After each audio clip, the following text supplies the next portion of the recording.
Good evening, everyone. Good evening. Hello. Good evening.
Okay. Okay. All right.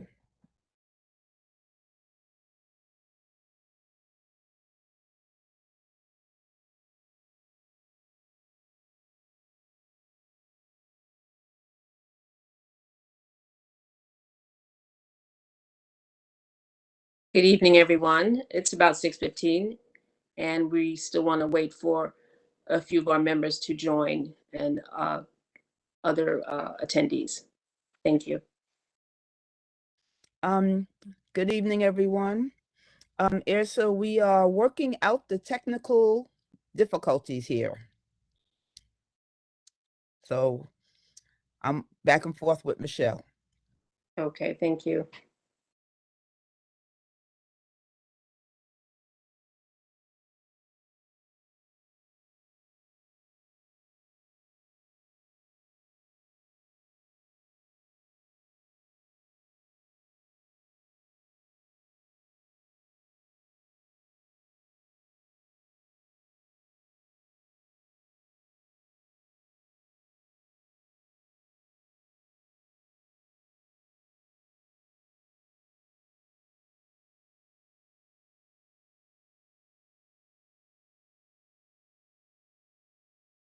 I do think that we should figure out how we can have a little soft music piped in while we're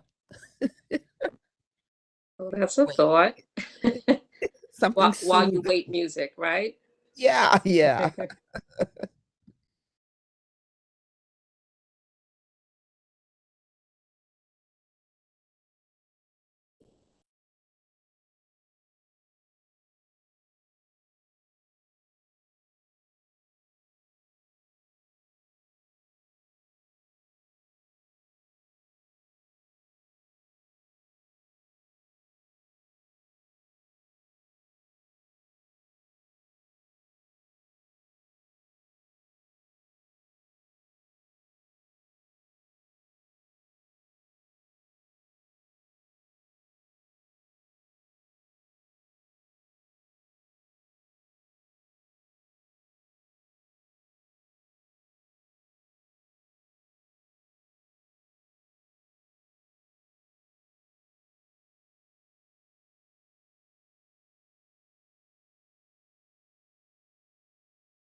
Okay, I'm seeing questions.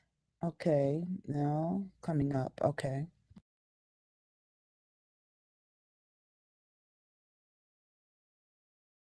Ms. Young, you have to mute yourself. Um,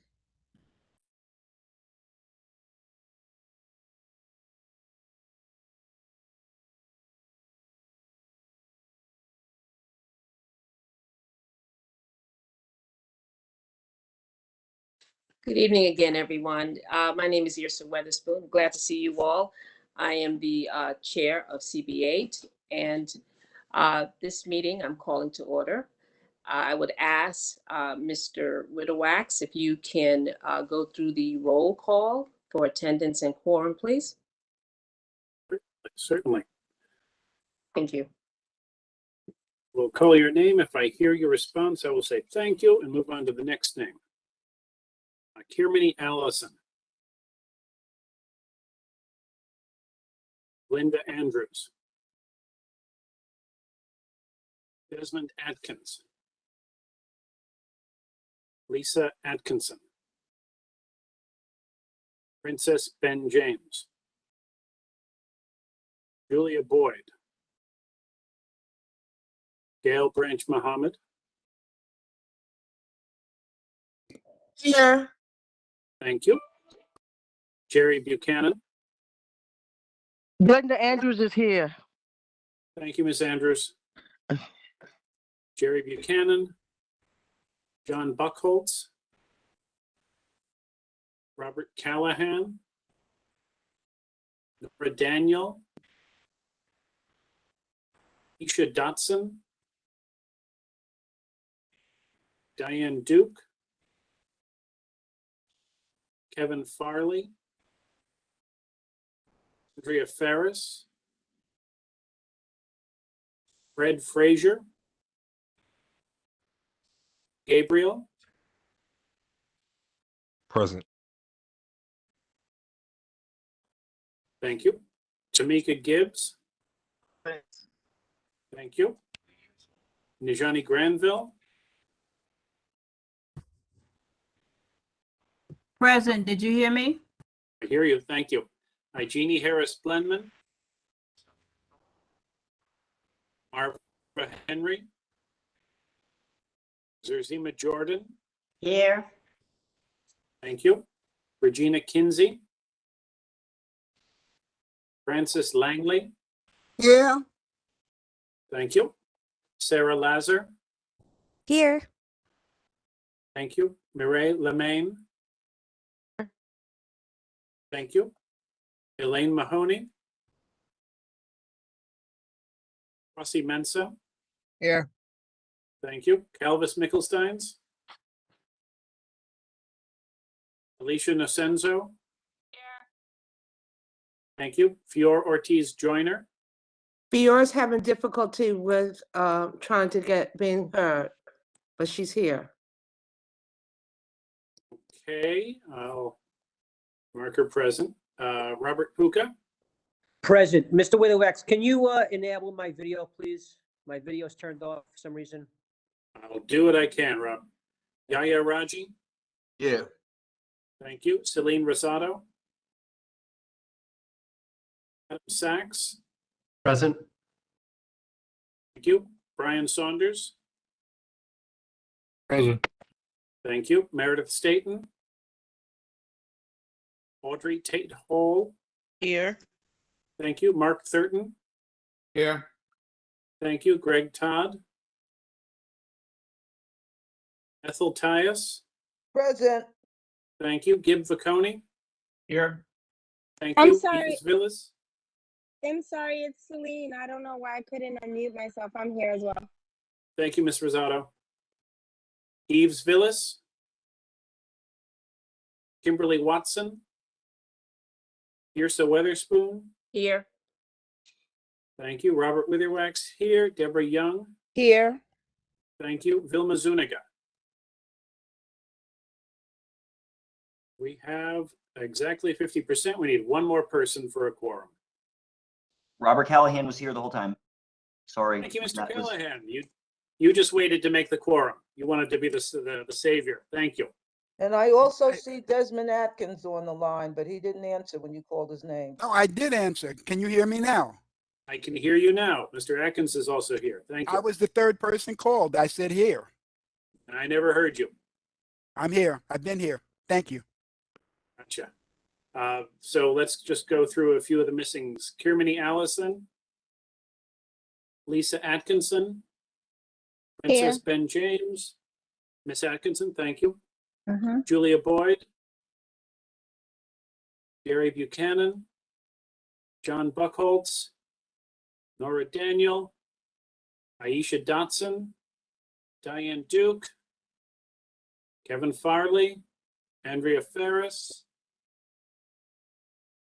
Jeannie Harris Blenman, Marva Henry, Regina Kinsey, Elaine Mahoney, Calvis Mickelsteins, Meredith Staten, Greg Todd, Eves Villas, Kimberly Watson, Vilma Zuniga. All right, we have 27, we have a quorum.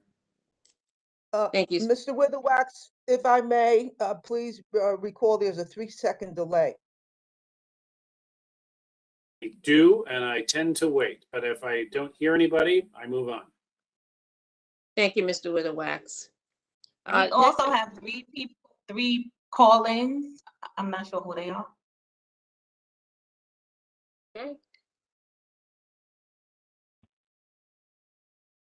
Okay, for calling user number 347971, could you please identify yourself?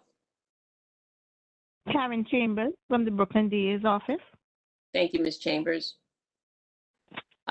Next number, 347200, can you please identify yourself?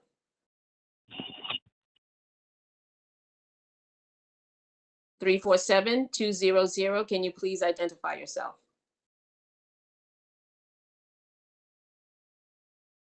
Number 718771, can you please identify yourself? And Stanislaus, Brooklyn, New York. Thank you. Who was that? And Stanislaus, Brooklyn, New York. Thank you. Thank you. Okay, for the next item, we will have to table the minutes this month. We did not receive a timely submission, so we have to table. Next up, I'd like to now invite our elected officials and or their reps at this time. I see Mr. Orlando. Hello, everyone. How's everyone doing? I just wanted to wish everyone a happy Veterans Day. That's going to be coming up very shortly tomorrow. We did have, I know you heard in the news that there was a fire in our building, and I wanted to express all the support that we've gotten around the whole entire communities. Thank God no one was harmed. There was damage, but the main thing is that our tenants are being taken care of as of right now. Also, I wanted to let everyone know, I don't know if you did receive an email, but we did an actual event for the Red Cross on how to be prepared for emergency disasters. It was a very comprehensive event that came forth. I'll be putting it in the chat, the actual link later on. Basically, the Red Cross is now expanding their outreaches to do somewhat of something like Cure Violence is, where it does a holistic approach to man-made and natural disasters. So if you had a fire, if there was a shooting, if there was a bomb threat, if there was a hurricane, they're now coming up with this program called ECHO, where they want to make sure that people are more prepared when a disaster strikes. I will be putting that in the chat link. You can go in and see it. It was an extensive video for about over an hour. And he went through all details of what would happen in an emergency situation. Again, thank you, everyone. I hope everyone has a great Veterans Day. We know that the turkey days are coming up soon. We know Thanksgiving is around its way. And I'm hoping that everyone on the line is being vaccinated or is vaccinated. and make sure that you are safe and sound in your homes. Thank you for having us. Thank you, Mr. Ross. I just want to remind you and everyone that any information that you have to please send it to the district office, and we will give the information to the attendees. I believe I sent that flyer to you guys. Okay. I don't know if it did not come. Please give me the right email. I'll make sure that it will happen. Okay, great. Have a Thank you great so day. much. Thank you. Ms. Lipkin? She's muted. Good evening. Thank you so much for calling on me. Regards from Majority Leader Cumbo. She was at one of the last few stated meetings today. I didn't have the opportunity to tune in, but everybody knows that we are winding down from an 8-year term, and looking forward to, a new administration. But in the meanwhile, we are looking forward to sharing some of the highlights that we have done as deliverables for the district, including legislation, budget, constituent services, ribbon cuttings, and co-namings. And you will be receiving on a weekly basis, hopefully, newsletters to highlight that. That's coming from our constant contact. And again, that will just, give you the opportunity to see what we've done in the last 8 years. In addition, of course, we are still planning our turkey giveaway that'll be taking place on Saturday before Thanksgiving. I believe that's November 20th at the new Major Owens Health and Wellness Center, aka Brooklyn Union Armory. And for those of you who are not at the ribbon cutting, that took place a couple weeks ago on a Wednesday, it was wonderful.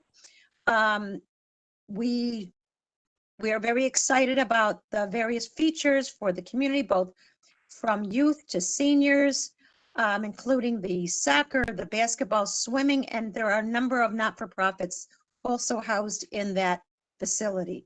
So we invite you to come and check it out. And actually, somebody spoke to me today to check out if there is going to be swimming for seniors.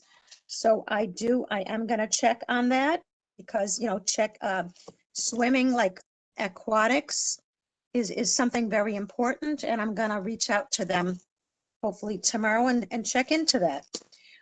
So we will be having, again, our turkey giveaway taking place at the Armory, and our toy giveaway, our holiday toy giveaway, which we did last year at Brooklyn Museum, was very successful. We had toys, bags of food, we had clothing, books at the Brooklyn Museum. That should be taking place the Saturday before Christmas.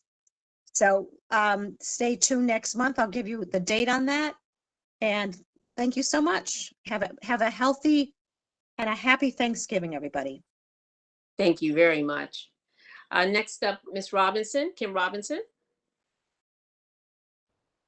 Good afternoon, everyone. This is Kim Robinson with Councilmember Alika and Priest Samuel's office. And I want to say on behalf of the council member, she wants to wish everyone, if we have any veterans on the line, thank you for your service. Happy Veterans Day. And for everyone else, happy and a safe Thanksgiving.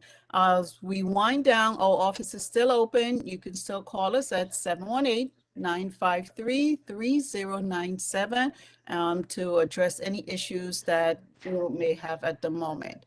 So again, on behalf of the council member, I just want to wish everyone a safe and a happy Thanksgiving. Thank you. Thank you very much, Ms. Robinson. Next up, Raul Rothblatt, please. Good evening, everyone. I have my brand new computer, but unfortunately I didn't figure out how to use it yet, so on the WebEx. But very glad to be here. Thank you all for being here. I really want to thank our veterans as well, very much on this Veterans Day coming up tomorrow. So we are not slowing down. We still have lots of work to do.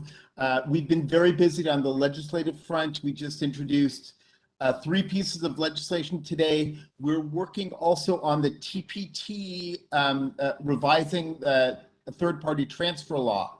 So this has been a lot of work over a couple of years, and I really want to thank really some members of Community Board 8, Ms. Saunders, And it was really Mr. Caldwell who brought her to our office. So I really want to give them an important shout out as we move forward with changing this. It's a very complicated law to fix. It's easier said than done to fix the problems of it. The third-party transfer program started in the 1990s. Things were very different back then. So the flaws of it were not so apparent back then. But for those who don't know, it ended up confiscating people's homes for really very minor things, and sometimes zero fault of the owners at all, zero knowledge of the owners at all. But we've been working for many years fixing this. There's been the TPT working group. It still has not been finalized. So if you have opinions about this stuff, please join in the process. We want to make sure we get this right to fix this, and it's a very important goal that we have for the rest of the year. I also want to thank, I know in the committee voted to approve the co-naming in honor of Bill Howard. I think that's a great thing. So I want to thank your support for that. We're going to move forward with that. And we still are very active with our Wellness Wednesdays resource giveaway and food distribution. It's on the other side of Atlantic Avenue, but it's at Restoration Plaza. It's not that hard to get to. We actually have a growing turnout. So, you know, some of these food giveaways and resource fairs have been dwindling a little bit. We've actually been getting more and more people. So there still are a lot of people who need food. So if you know anybody, please send them to Restoration Plaza. Every week we're there at 11 a.m. until things run out. And if you don't get our e-blasts, we send out 2 e-blasts a week. We have tons of information. We have tons of information on our Facebook page and Instagram. We would love to hear from you. We've got a lot of work to do until December 31st. And I just want to thank everybody at Community Board 8 for being great partners. Thank you. Thank you, Mr. Rothblatt. I just want to ask you, what organization are you representing? Oh, sorry. I am I'm do communications for Council Member Robert E. Cornegie Jr., who has been in office, whose term also ends on December 31st. Sorry for that. No problem. I wear many hats, but right now I'm only doing that. So thank you. Okay. Thank you. Next up, Petula Hanley. Good evening, everyone. Greetings on behalf of Assembly Member Stephanie Zinneman, your representative in the 56th Assembly District, New York State. I would like to take this time to wish any veteran on the call or family member of a veteran happy Veterans Day. We thank you for your service. And so just a few quick announcements. On Monday, the 15th of November, in Hearing Room C, as you may well know, the Assembly member does sit on the Committee of Labor in the New York State Assembly, and there'll be a hearing to examine employment trends that have emerged as a result of the COVID-19 pandemic. This would be in Albany, in the Capitol, here in Room C, in the LOB in Albany, Monday, November 15th at 10 a.m. Of course, you are all invited.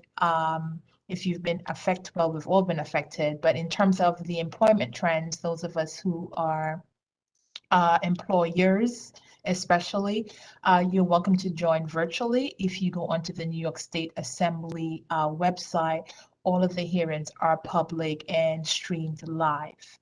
In addition to that, I'd like to let everyone know that we will be having a Friendsgiving this year. And so that will take place right here at Restoration on Tuesday, November 23rd. Will be our Friendsgiving dinner from 6 p.m. until 8 p.m. All are invited. I will circulate further information as time goes by, but look out for a flyer. will ensure that I send one out to the community board and to everyone on this call. In addition to our Friendsgiving dinner, we will be a part of the festivities with the bid and with restoration this year. One of the things that we will launch is the holiday lighting contest. Again, stay tuned, sorry, for more information about that. And I just wish everyone a safe and happy Thanksgiving. I know that a lot of people in our community and our families are still hurting. This has been a very challenging past 2 years for everyone, and reach out to someone, be a blessing to someone, and be happy. Thank you. Have a great evening. Thank you, and same to you, Ms. Hanley. Richard Bierak, did you want to say something?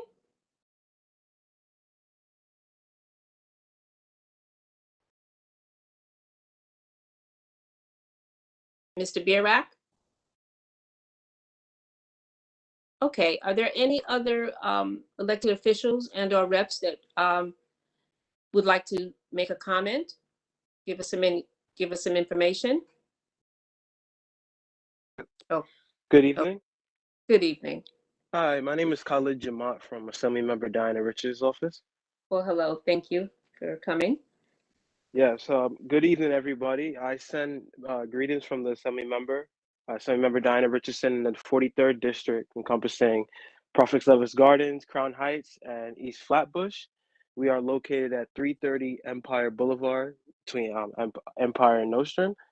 You could reach out to our office via email and on the phone, 718-771-3105, and our email address is district43@nyassembly.gov. We are fully operational and we are able to take appointments as well.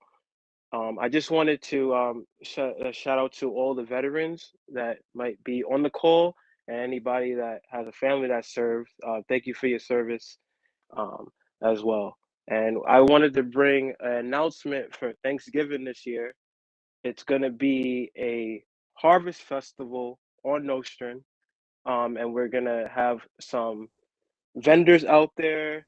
So for health and wellness, that most of our community needs, and it'll be great for everybody to come out. Everybody's invited. I'll have more details for that later on.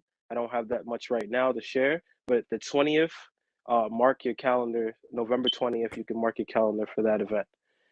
You could ask for my email, or you can just give us a call this week and I can update you with that information.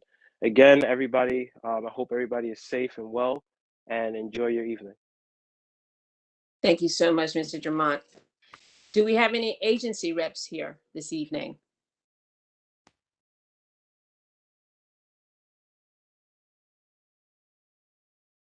Okay, so we will move on now to public. Oh, sorry. Hello. Yes. I'm Who's this? sorry. This is Frank from Buildings. I'm sorry, Frank from Department of Buildings. Montana. Okay. Yes. Welcome. Hi. Hi. How are you? Good. I do have a couple quick announcements. One being is the local law 152. So, local law 152 pertains to the periodic gas inspections. This was a law that was passed. It's now being enforced. So we're staggering by community boards. The homeowners should have received a letter from the Department of Buildings with a service update. So essentially what that law means is that any property above a 1 and 2 family home is now required to get a periodic gas inspection, and that report will be submitted to the Department of Buildings every 4 years. So right now, the filing period for community boards 8 and 9 and a few others in all boroughs opens up January 1st. And you essentially have a 1-year period from January 1st until the end of the year to hire a licensed plumber and submit that report. Now, if there are any issues that are found during the inspection, the plumber should indicate that, and you can request, you have 180 days to make that correction, fulfill that application. So I'll share a link to the service update in the chat box. And then also I do want to mention one thing. which is most people I think might be familiar with our BIS system. If you go to newyorkcity.gov/buildings, your property profile would be under our business information system. But we are also now have been transitioning to the DOB now. So if you happen to see construction on your block and you're not really sure, and you don't see a permanent DOB BIS system, I would just recommend that you check DOB now as well, because a lot of filings are now being done in DOB now. So just a reminder to check both systems. But the link is on the buildings website. Chair, And then Chair Witherspoon.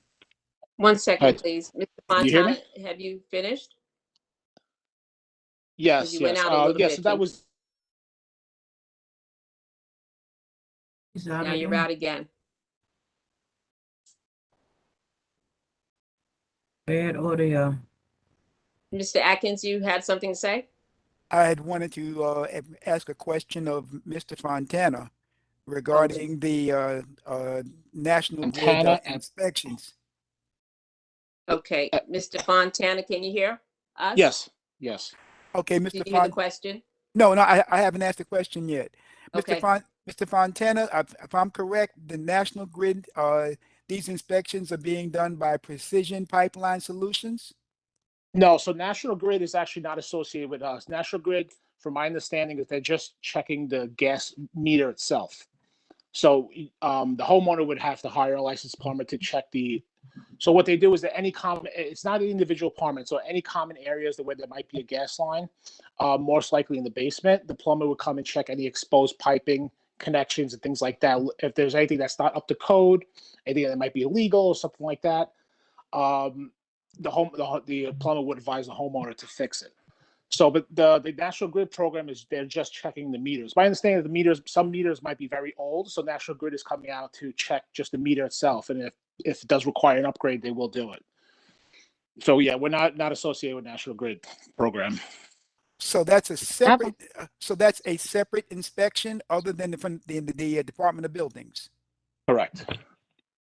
Yeah, I think National Grid sends their own contractors out to check those meters. I have a question. Okay, thank you. Thank you. I have a question. Yes. It's Ms. Ferris. Does this also include NYCHA buildings as well? Yes, any property above except the 1 or 2 family house. So yes, I don't know exactly who's handling the NYCHA properties. I could probably look into that a little bit more, but yeah, so it's any building except the 1 or 2 family home. Okay. Thank you. I just want to You're remind everyone to use your hand raise feature, or you can raise your own hand, or you can go to the Q&A so Ms. Young can recognize you. Okay. Madam Chair, before you proceed, I'd like to mention 2 things.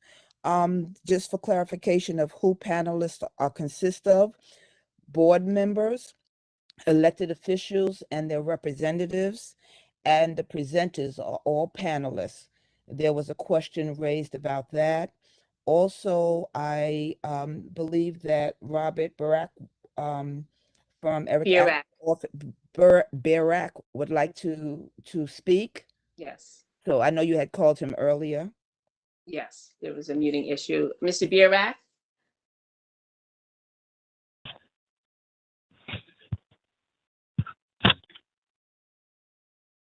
Are you able to unmute?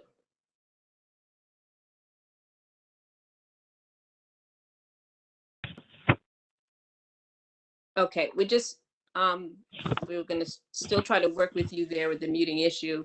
I want to also mention Karen Chambers.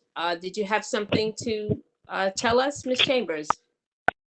Yes, I want to say good night to everybody. I bring you greetings from the District Attorney's Office.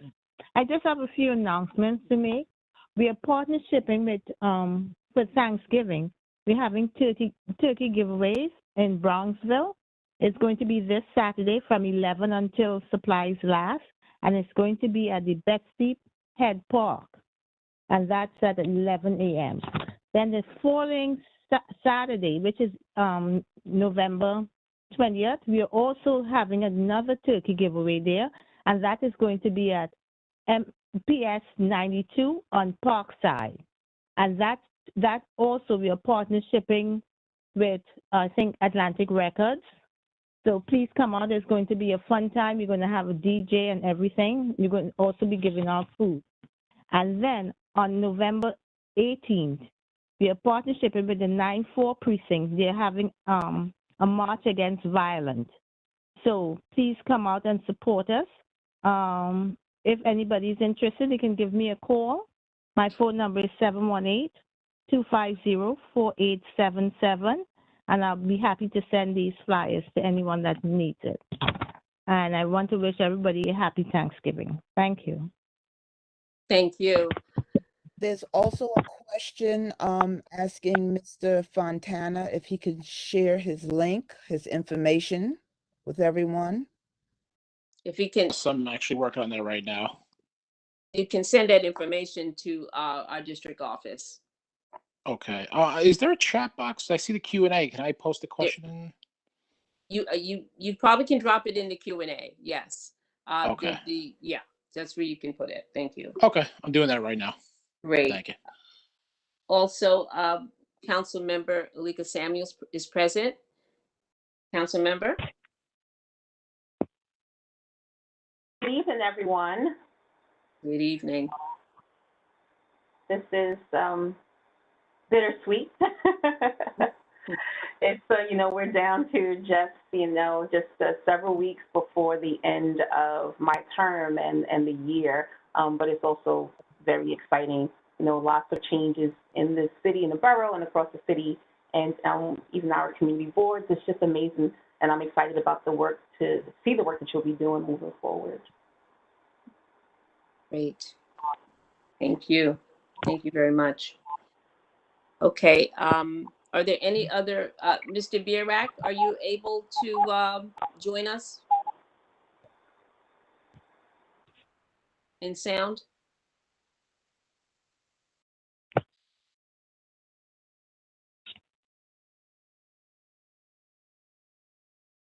Okay, so whenever you're able to chime in, please do so. Just let Ms. Young know. Okay. Also, I just want to resume the public comments where we will have 2 minutes per person. Chairperson Weatherspoon, Open. remember, since we have Councilwoman Samuels on, swearing. Yes. Officer. Okay, so we can do that now? Yes. Awesome. Okay, thank you, Ms. George. Okay. Thank you. So there will be a swearing in for the new board officers as well as the new board members. And Council Member Samuels is going to do the swearing in. Thank you. Okay. And so we're on Zoom. And not Zoom, we're on video conferencing, and I know it gets a little difficult when you say the whole repeat your name and everyone's talking at the same time, but I still like for people to talk and be seen, and I'm not sure if everyone who is going to be sworn in has their video on, but I am going to get started. You want me to start now? Yes, please. Everyone ready to go? Oh, yes. All right, this is an exciting time. Now, I ask you to please raise your right hand for the oath of the Community Board Office. I state your name. I, Roger. I, Issa Weatherspoon. I, Theo Ortiz Joyner. Do hereby affirm. Do hereby affirm. There are actually others. All of you that are new board members, as well as the executive board members, please raise your right hand. And So we're going to take this from the top again, everybody. Please. Please. Okay. You all have your right hand raised. Yes. Now repeat after me. I state your name. I, Francis Joyner. Issa Weatherspoon. Do hereby affirm. do hereby hereby affirm that I will observe and defend that I will observe and defend defend the Constitution of the United States, the Constitution of the United States, the Constitution of the State of New York, the Constitution of the State of New York, the Charter of the City of New York, the Charter of the City of New York, and the bylaws of Community Board 8. and the bylaws of Community Board 8. To the best of my ability. To the best of my ability. Okay, now this is the part where I say congratulations and best wishes to everyone. But now I actually want to just say that this is such a critical time. And you all know this because you're taking the time and effort to be a member of your board. But this is really a critical time in our community, in our state. And what we see happening in New York City is what we see happening across the entire United States of America. And so I appreciate all of the work that you are doing and what you're willing to do. But I just ask you and I beg you to please don't just participate in the monthly community board meetings, but please be active within the committee meetings themselves.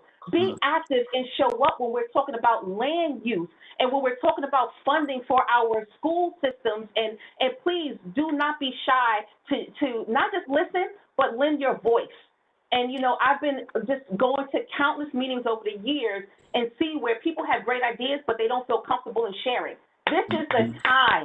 Change is happening across America, and you are part of that change now. And so although I'm leaving office, you all know that I'll still be around within my new position, but I look forward to working with each and every one of you as members of the community board, as active members of the community within your own individual stances, and I look forward to what's to come. So congratulations again, and just have an amazing evening and amazing term as members of Community Board 8. Well, thank you so much, Ms. Samuel, and we wish you the very best in your new position and your endeavors. We really appreciate your service in the community. Thank you. Thanks, everyone. Okay. Okay, so we are going to continue with our public comments at 2 minutes. Ms. Young, can you acknowledge who wants to speak? Okay, we have a question from Peter Crashers. Peter?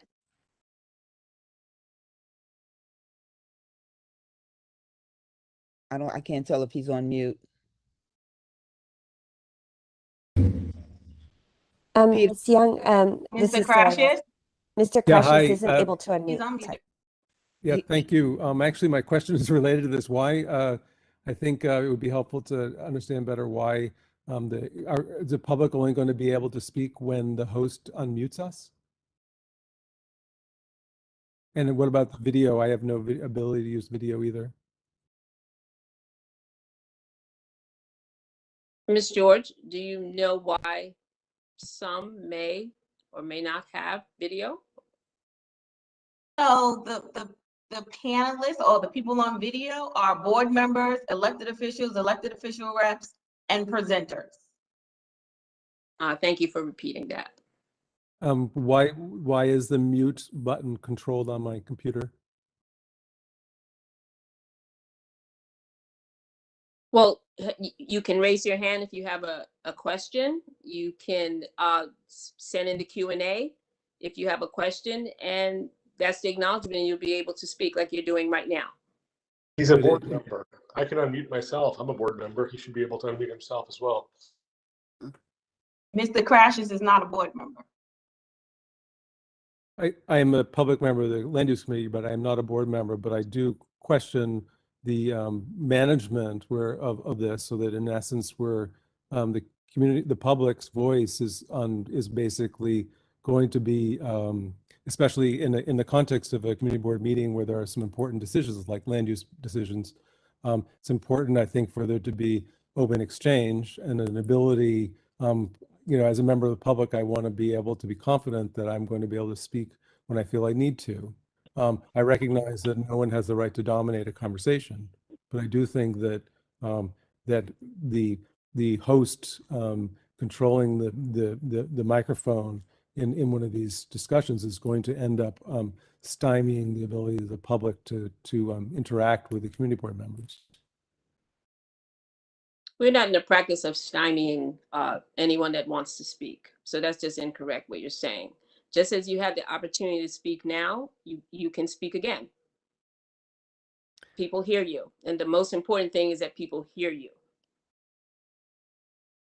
We have some hands raised. I'm going to call them in the order that I saw them. We have Andrea who has a hand raised.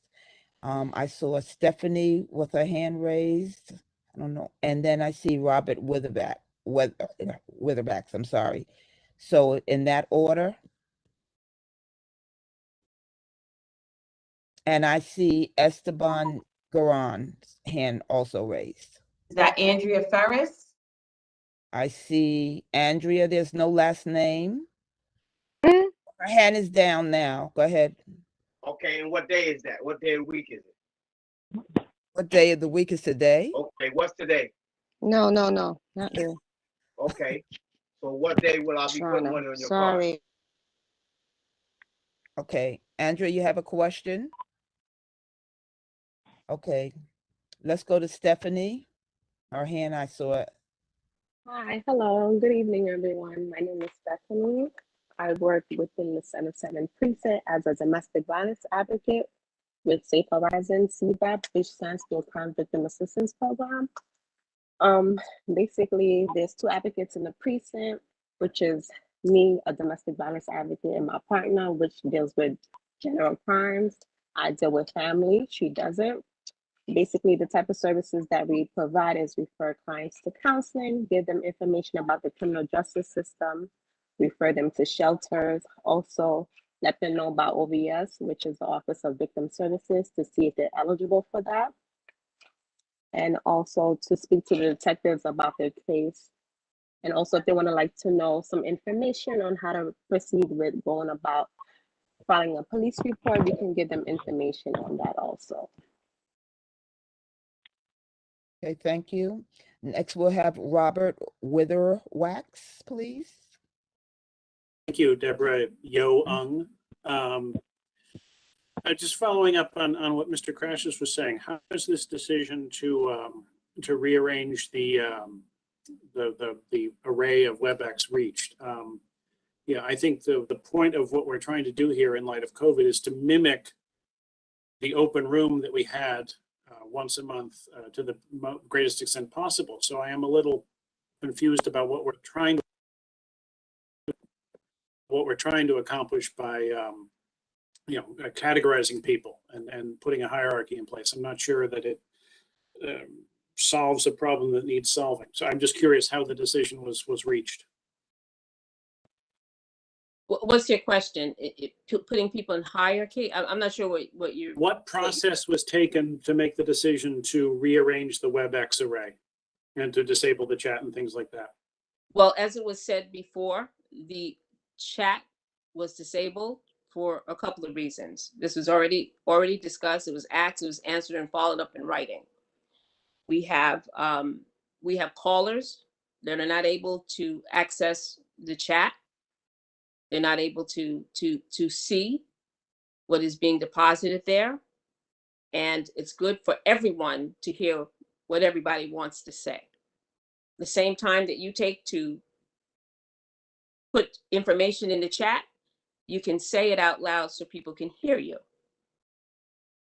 The other thing is we've had a lot of complaints, and a lot of you have experienced this, that you have these different discussions that are running counter to what is going on in the meeting. Okay, a lot of distraction, a lot of things that are not related, and people have to pay attention to those side discussions as well as trying to concentrate on what it is that is presented before us. Right. I don't love the chat either. I agree with everything you've just said. My question was, what was the process? Why tonight? Why tonight have we changed it? When was that decision reached and by Well, whom? it started with our committee in land use. That's where it started. And we wanted to be able to have, as I said, an opportunity for everyone to participate in the discussion.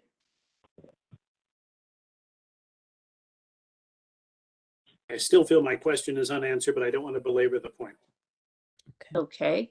Okay, the next hand I see is Esteban Garon and then Regina Kinsey. 1 second.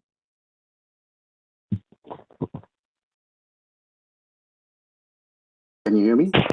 Okay, we can hear you now. Great, great. Yeah, I just want to echo what folks have said here, and also just I was at the land use committee meeting, and it seemed that there was an overwhelming majority of people that were not happy about the chat being disabled. So to say that that came out of the land use committee, I don't think is entirely accurate. And just like the experience thus far for the past half hour or whatever on here as a member of the community, this is very draconian and bizarre. I don't think I've ever been like taken off the ability to be on video even in a Zoom meeting or something like that. So I understand the motivation behind it, but I think that you're talking about two people right now on a phone call and 70 something that are able to be at their computer. So I don't. It feels like it's because of the specific things that are being discussed tonight, the land use things, and that's not a good look, all around. So so I just wanted to make that known. Thank you. Well, thank you. That's your interpretation, and you may not understand the motivation, but I should really let you and others know that Borough Hall also conducts meetings without using the chat function, as well as other city agencies and other community boards. So I just want to let you all know that, just in case you are not aware. Next question or comment? Regina Kinsey has a hand raised.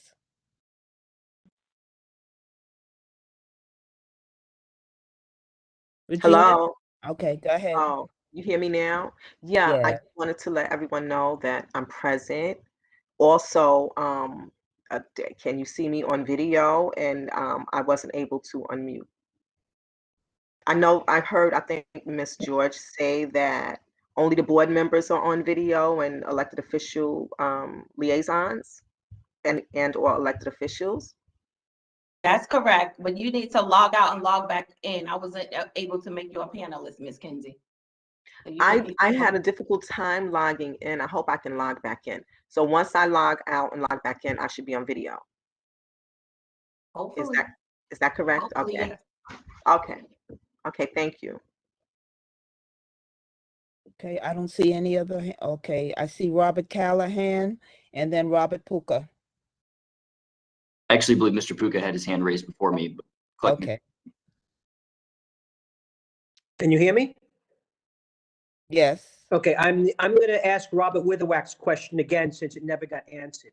I would like to know, what was the process? How was this decision, and who was involved on the community board in making this decision to disable the chat and to take people off of video? So it's a very, I don't want, it's a very direct question. So I'd like to know who on the board was involved and what was the process? Was it 5 people that discussed this? Was it just, 2 people? So it would be great if that question can be answered. Well, I made the decision to disable the chat, and that it was discussed with the land use chair. That was actually a wide discussion over several weeks, and also communicated and discussed with the board office. And I can just answer the question about the chat. Committee meetings are set up as meetings. Board meetings have always been set up as events. Events are easier for behind the scenes to control them. A meeting, everybody can unmute and mute themselves at will. An event is easier to control. Community board meetings have always been set up as events. This meeting is no different than what we've done in the past. But you notice you notice the pushback you're getting. I hope you guys realize the pushback you're getting, and I would say the majority of, I'm going to take a guess. I don't know for a fact. I'm going to say that based upon the comments, it seems like the majority of board members are not happy with these decisions. So I didn't know, with all respect to Chairperson Weatherspoon, I did not know that one person on this board can make a decision that affects so many other board members. I thought there has to be a vote or a committee. I mean, is this something in the bylaws? Is there, I mean, that a chairperson can make this decision that affects the entire board?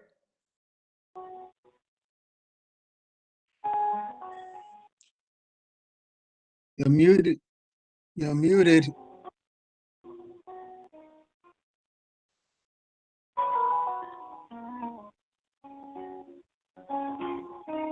Hello? I think she's muted right now. Chairwoman Witherspoon? I couldn't hear you. Yes. Okay. Okay. She's She's muted. unmuted. Okay. Now she's back muted again. Okay. Oh, okay.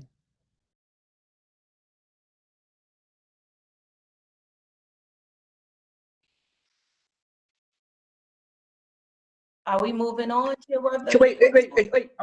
Should I repeat my question? I wanted to know if it's in the bylaws, or where is it stated in our meeting, or whatever, where in our papers, in our bylaws, that has to be the right question, that a chairperson can make a decision that affects all the board members. Is that something that's always been, the chairperson has always had that power to do? It's just that it's never been used before, or this is something new to Community Board 8? Ms. George? It's not new. The chairperson has always had authority. The chairperson has always had authority. It's in the bylaws. It's in the bylaws. The chairperson has the power to run a meeting however the chairperson wants to run the meeting, provided it's in Robert's Rules of Order. So if those are the rules that the chairperson wants to set to run a meeting, that's probably fine. I just was curious. Okay. We're going to move on now to Robert Callahan and then Sarah Lazar. Well, I'll take Miss Ampry Samuel's advice. I'm typically a creature of the chat. I like the chat because it's a way for me to communicate in a way that is not disruptive to a meeting, because I don't like taking up meeting time when it's inappropriate. I don't know if it's appropriate to do this, but I'm asking whether it is possible to entertain a motion to register that the community board, a majority of the community board, perhaps is not in favor of reducing the ability of the public and the community board to communicate with one another. Forgive me if that's not that's a squishy question. I kind of sense that the room is not pleased, and I'm considering entertaining a motion to restore the chat in future meetings. Seconded. We are not having a motion on that. The decision was made, and the bylaws are silent on this. So we're going to have to move on to other questions. Ms. Young? Sarah Lazar has her hand up. Yeah, thank you. It actually took me a while to find the raise hand function as a panelist. And while the bylaws do enable the chair to run the meeting as they see fit, and of course, when the bylaws were written, virtual meetings were not at all in what was in mind. I would just like to remind everybody of the spirit of the bylaws and part of the obligations of, committees and the community board is to facilitate citizen participation in government. And the citizenry will have a very hard time truly feeling like they're participating if they're in a position where they are not seen unless someone chooses to let them be seen, and they're only heard if someone chooses to let them be heard. And even just with the setup of Q&A, I'm unable to ask a question of a member of the public. I couldn't figure out how to ask a question of my fellow board members. If we're set up as the people who have knowledge and they're set up as the people seeking knowledge, the opposite relationship is underprivileged. It's the assumption that we are not seeking information from the public at all. And because the community board is the lowest level of government, it's the place where the public is ideally supposed to come in order to be involved in government without having to have the clout or the power to be able to demand a meeting with their council member or with the mayor. I just would like us to reconsider, would like the chair to reconsider, for the whole board to think about our role that we're supposed to have and whether this current format truly reflects our mission. So thank you. Okay, we're going to have to move on because we do have our agenda of our public hearing for action items. We need to move on to that. So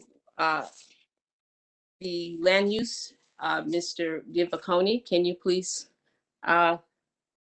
present? Sure, thank you very much. Good evening, everyone. My name is Gib Bocconi, and I was the interim chair for the Land Use Committee meeting last Thursday.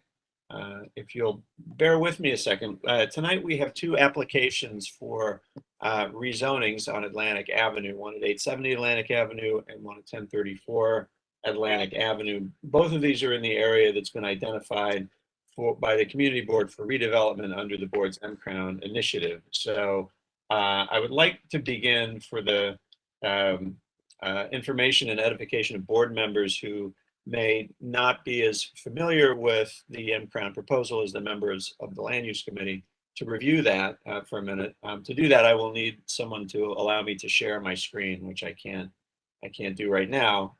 If it's possible for the host to allow that, I would appreciate that. While I'm waiting for that, I will explain that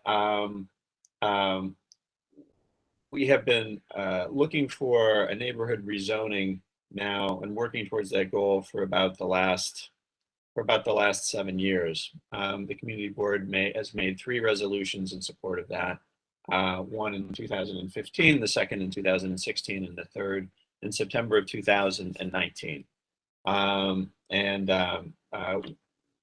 We are still at a point of waiting for the Department of City Planning to take action on those requests.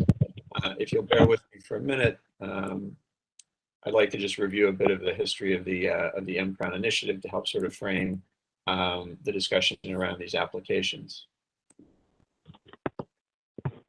There are fundamentally 4 goals to the M-Crown initiative. The first one is to rezone the current M1 district to increase available density for commercial manufacturing uses mixed with residential. Reason number 2 explains why the residential mix is in there. Our goal is to use market rate residential development to cross-subsidize affordable housing and manufacturing. This was something that was quite that now we kind of take for granted in the world of MIH, but when we actually first came up with this resolution in 2015, there was no MIH, and it was our intention to sort of create our own MIH inside of Community District 8. The third aspect is to set the affordability levels based on median income for Community District 8. That was $45,717 for a family of 3 in 2015. I'm sorry, that was the average median income in 2015 in Community District 8. There was a concern at the time that the affordable housing that was coming to market in the community district was at income levels that were too high for people of median income in Community District 8 to afford. And the last part of the M-Crown goal, which is very important, is to tailor allowable manufacturing uses in the new zone to maximize the potential for living wage jobs. What we were interested in here is creating a new set of uses in the district around businesses that provide employment that pays well and does not require a college degree. In February of 2018, the Department of City Planning presented us with this framework for achieving those goals. It included along Atlantic Avenue, what's called here out as a high density C district, a commercial district. We called out this area in orange here, which is a mixed use zone, residential, commercial, manufacturing. And then it called out a high density contextual manufacturing district and a medium density contextual manufacturing district here south of Atlantic Avenue and east of Classen Avenue. This area, I should mention, for those of you who are not aware, is zoned what's called M11. This is the most restrictive zoning possible in New York City. It only offers the opportunity to effectively to build a one-story building or a building with floor area only equal to the lot size of the property. For that reason, a lot of the property in here is underdeveloped. There are some large vacant lots here, and in general, there's not much to spur development given the very restrictive zoning. In September of 2019, we passed a resolution that built upon the framework I just showed you. We put some numbers behind the subzones that were in the DCP framework, assigning a floor area ratio of 6 to 7 desired for the commercial subzone, the 7 being a preferential number that would be allowed in exchange for additional non-residential use above the ground floor. We looked for a floor area of 4 to 5 on Grand Avenue and Classen Avenue and 3 to 4 on Pacific Street and Dean and Bergen for residential and commercial use, and with an option of an additional 1 FAR for non-residential use, with a priority for these uses that are light industrial, arts, cultural, civic repair, and production. These are, again, the businesses that were perceived as being more favorable to creating jobs that pay well but don't require a college degree. We looked for an additional an FAR of 3 to 4 in the medium density manufacturing use area and an FAR 4 to 5 in the high density manufacturing subzone, in each case with a preferential FAR of 1 for additional non-retail use. We also called, by this point, mandatory inclusionary housing had been passed, and so we called for the areas to be mapped to option 1 of MIH, which was 25% of residential units offered at an average of 60% of area median income, which is now, today, $64,440 a year for a household of 3, with 10% offered at 40% AMI or $42,960 for a family of 3. So that is kind of the current state of play with respect to the community board's request for a neighborhood rezoning. Since that time, we've gotten some information from the Department of City Planning about demographics that shows significant change in race, income, and educational demographics in Community District 8. In particular, you can see the large change that's happened even in the 8 years between 2010 and 2018 with respect to race demographics. These are income demographics. These are the ACS, the American Community Survey numbers from the 2006-2010 survey and the 2014 to 2018 survey. So you can see again, in those 8 years, we have people of higher incomes over $100,000, clearly pushing out people who earn less than $50,000 a year, which has become a much smaller share of the population in Community District 8 in a relatively short space of time. Again, these are the people not only that we were trying to be able to serve with new jobs coming into the community, but also the people that we were interested in trying to find housing for at what was then the median income of Community District 8 of about $45,000 a year. Again, the education trend, kind of the same thing. More of the residents of Community District 8 are now have a bachelor's degree or higher, with especially the group that has no college declining significantly in size. And then finally, in terms of employment, the area that has experienced the most growth is professional and management, office-based work, whereas health, manufacturing, many of these other categories, except for food service and arts, have declined. So here we are today. Today we're talking about two private applications that are in this zone. The process of rezoning has been going on now for quite some time. People in the real estate business are well aware of our interests in being able to achieve a new zoning for this part of Community District 8. And we have, as everyone I think understands, attracted a lot of interest among private applicants over the last 2 years. These are the fifth and sixth private applications, I believe, that have been made in the M-Crown zone since we passed our 2015 resolution. The first is at 870 Atlantic Avenue, and the second is at 1034 Atlantic. I'm sorry, that's a typo. I'm pointing out here that the September 19 resolution calls for a 6 FAR with a 7 FAR for additional commercial use in this area.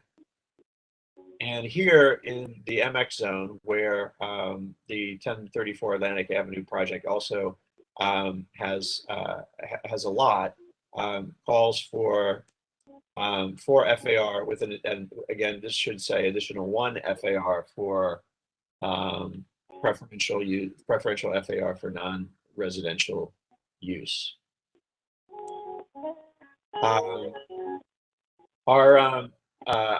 Our list of preferred uses was made fairly broad during the years where we were trying to work with DCP to move the neighborhood rezoning farther. We chose a fairly broad list of uses because we had complaints from DCP that if we were too narrow in trying to attract light manufacturing, there wouldn't be enough interest in there wouldn't be any new development. In this case, because we're looking at private applications on Atlantic Avenue, we have proposed to the developers in each case, and they have agreed to narrow this range of uses to really focus on manufacturing and maker industries that employ people and that pay a decent wage without requiring advanced degrees.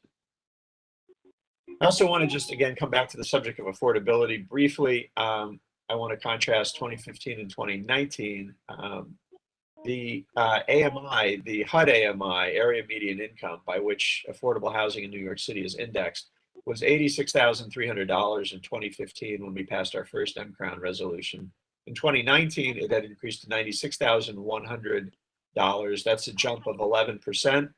It's not a small jump, but it pales in comparison to what happened to median income in Community District 8. In 2015, as we mentioned before, our median income was $45,717, and in 2019, it was $74,429, which is a 63% increase in median income in 4 years, which is only explicable from the point of view of gentrification and displacement in this neighborhood happening at a very rapid clip. In 2015, the median income for Community District 8 would be about 53% AMI. We could reach that today, but we would need to use MIH option 3 to reach it. In 2019, this had risen to 77% AMI and could be reached with MIH option 1. In 2019, I would say when we made this resolution, the median income information was not available yet. At that point, we wouldn't have known that it had increased this much, but today we do. And this no longer looks like going out at 60% AMI no longer looks like the right way to move forward with affordable housing. So first, we're going to talk about 870 Atlantic. This is the application for the lot that is on the block between Vanderbilt Avenue and Underhill Avenue. It's a few lots to the east of McDonald's, which was rezoned by the city council about a month ago.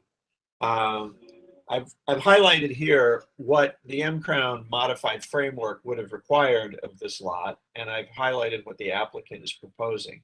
I think the most helpful way to think about this is the applicant is looking for significant additional floor area in the form of 44,300 additional square feet. And that is coming at the expense of the non-residential floor area that we would have otherwise looked for there under M-Crown. The applicant is offering in exchange 4,700 square feet of the M-Crown preferred uses, which would not have been required in the C subzone under the M-Crown framework. So this is beyond, this goes towards achieving the M-Crown vision beyond what would have been required in the framework for this particular lot. The other thing the applicant is offering is MIH option 3. This means that we'll have slightly more affordable units overall because of the greater amount of floor area in the building, and they'll be deeply affordable at a median income of $42,960 for a family of 3, which is very much aligned with the group that we originally tried to reach in 2014 when we conceived of cross subsidy for affordable housing with M-Crown. So this is the 870 Atlantic overview. I'm going to read the action item, but I wanted to just make a very quick summary of it for you. The committee discussed, in addition to the motion, the resolution that passed, discussed the idea of rejecting the applications outright on the basis of waiting for a neighborhood rezoning, waiting for the M-Crown rezoning to be completed. As I mentioned before, we have been waiting now for 7 years, and there's no new date on the table as to what point that might start. That motion did not. That motion to reject it entirely did not pass. Instead, a motion passed that that recognized that we would prefer to have that we would deny support to the application in favor of a neighborhood rezoning in accordance with CB8's M-Crown resolutions. But if that is not possible, that we would then ask the applicant to withdraw the application and refile for a text amendment that would create the zoning district defined for Atlantic Avenue in the 2019 M-Crown resolution. And if that isn't possible, the applicant makes a binding commitment to limit the height of the proposed building to 15 stories, make affordable housing under MIH option 3, and reserve 4,700 square feet for light industrial use. The binding commitment is necessary because none of these things can actually be written into the zoning right now. We would require a separate community benefit agreement structure that would involve a restrictive declaration on the property and an agreement to enforce these commitments. If that isn't possible, we would propose rezoning the lots to C62A and require 2 floors of non-residential use, which again would require a commitment from the developer. And if that isn't possible, then we would recommend rezoning the lots to C45D, which is the lower density of that was envisioned in the M-Crown framework with no preferential FAR for additional non-retail. So who decides about what is possible and not possible here? Effectively, what we're doing here is sending our priorities forward in the Euler process to the later participants, who include the borough president, the city planning commission, and especially the next city council member and potentially the mayor. There was discussion at the land use committee meeting that the next city council member might be able to make this move in a way that was not possible over the last 4 years, that the mayor might have some input. This is all possible, but neither the mayor-elect nor the city council member-elect has made any public statement about the M-Crown plan, and neither of their transition teams have contacted the community board or the district office. So we don't actually know what they believe is possible and not possible. This resolution helps them prioritize what they're thinking, or at least structure their thinking, knowing what the community board's priorities are. If we were to simply reject the application out of hand in favor of a neighborhood rezoning, and they decided that that politically was not doable or could not happen in a timely manner, we would have no other information for them to go on to make their decisions. And that's, I think, the reason why a majority of the Land Use Committee voted for this resolution and not the other. I want to also just finally highlight, there are some risks associated with going for the neighborhood rezoning strategy, and that is why we've couched it in terms that that specifically reference Community Board 8's resolution. The first is that the Department of City Planning doesn't support the use restrictions intended to attract light industrial employers. They have made that clear to us. Second, deep affordability can't be mandated under the city's mandatory inclusionary housing program. The option 3, that is the deep affordability option, has to be mapped in conjunction with either options 1 or 2. And if that's done, it is actually the developer that chooses what option they elect. So any developer, given the choice of option 1 or 2, would elect option 1 because it's more economical for the developer.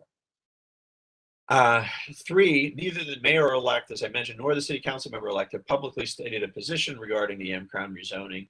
And then finally, the M-Crown rezoning process has been at a standstill for the past 3.5 years. Even if the process restarted in January, which has not been suggested, city land use professionals have estimated the first housing units might not be ready for 5 years or longer. In that time, thousands more residents will be displaced from Community District 8. So this is, the neighborhood rezoning remains the community board's stated objective, but there are, at this point, there are some risks associated with making that our only strategy for achieving the M-Crown vision. I'm now going to drop out of sharing, and I'm going to read the action item for 870 Atlantic Avenue. One moment, please.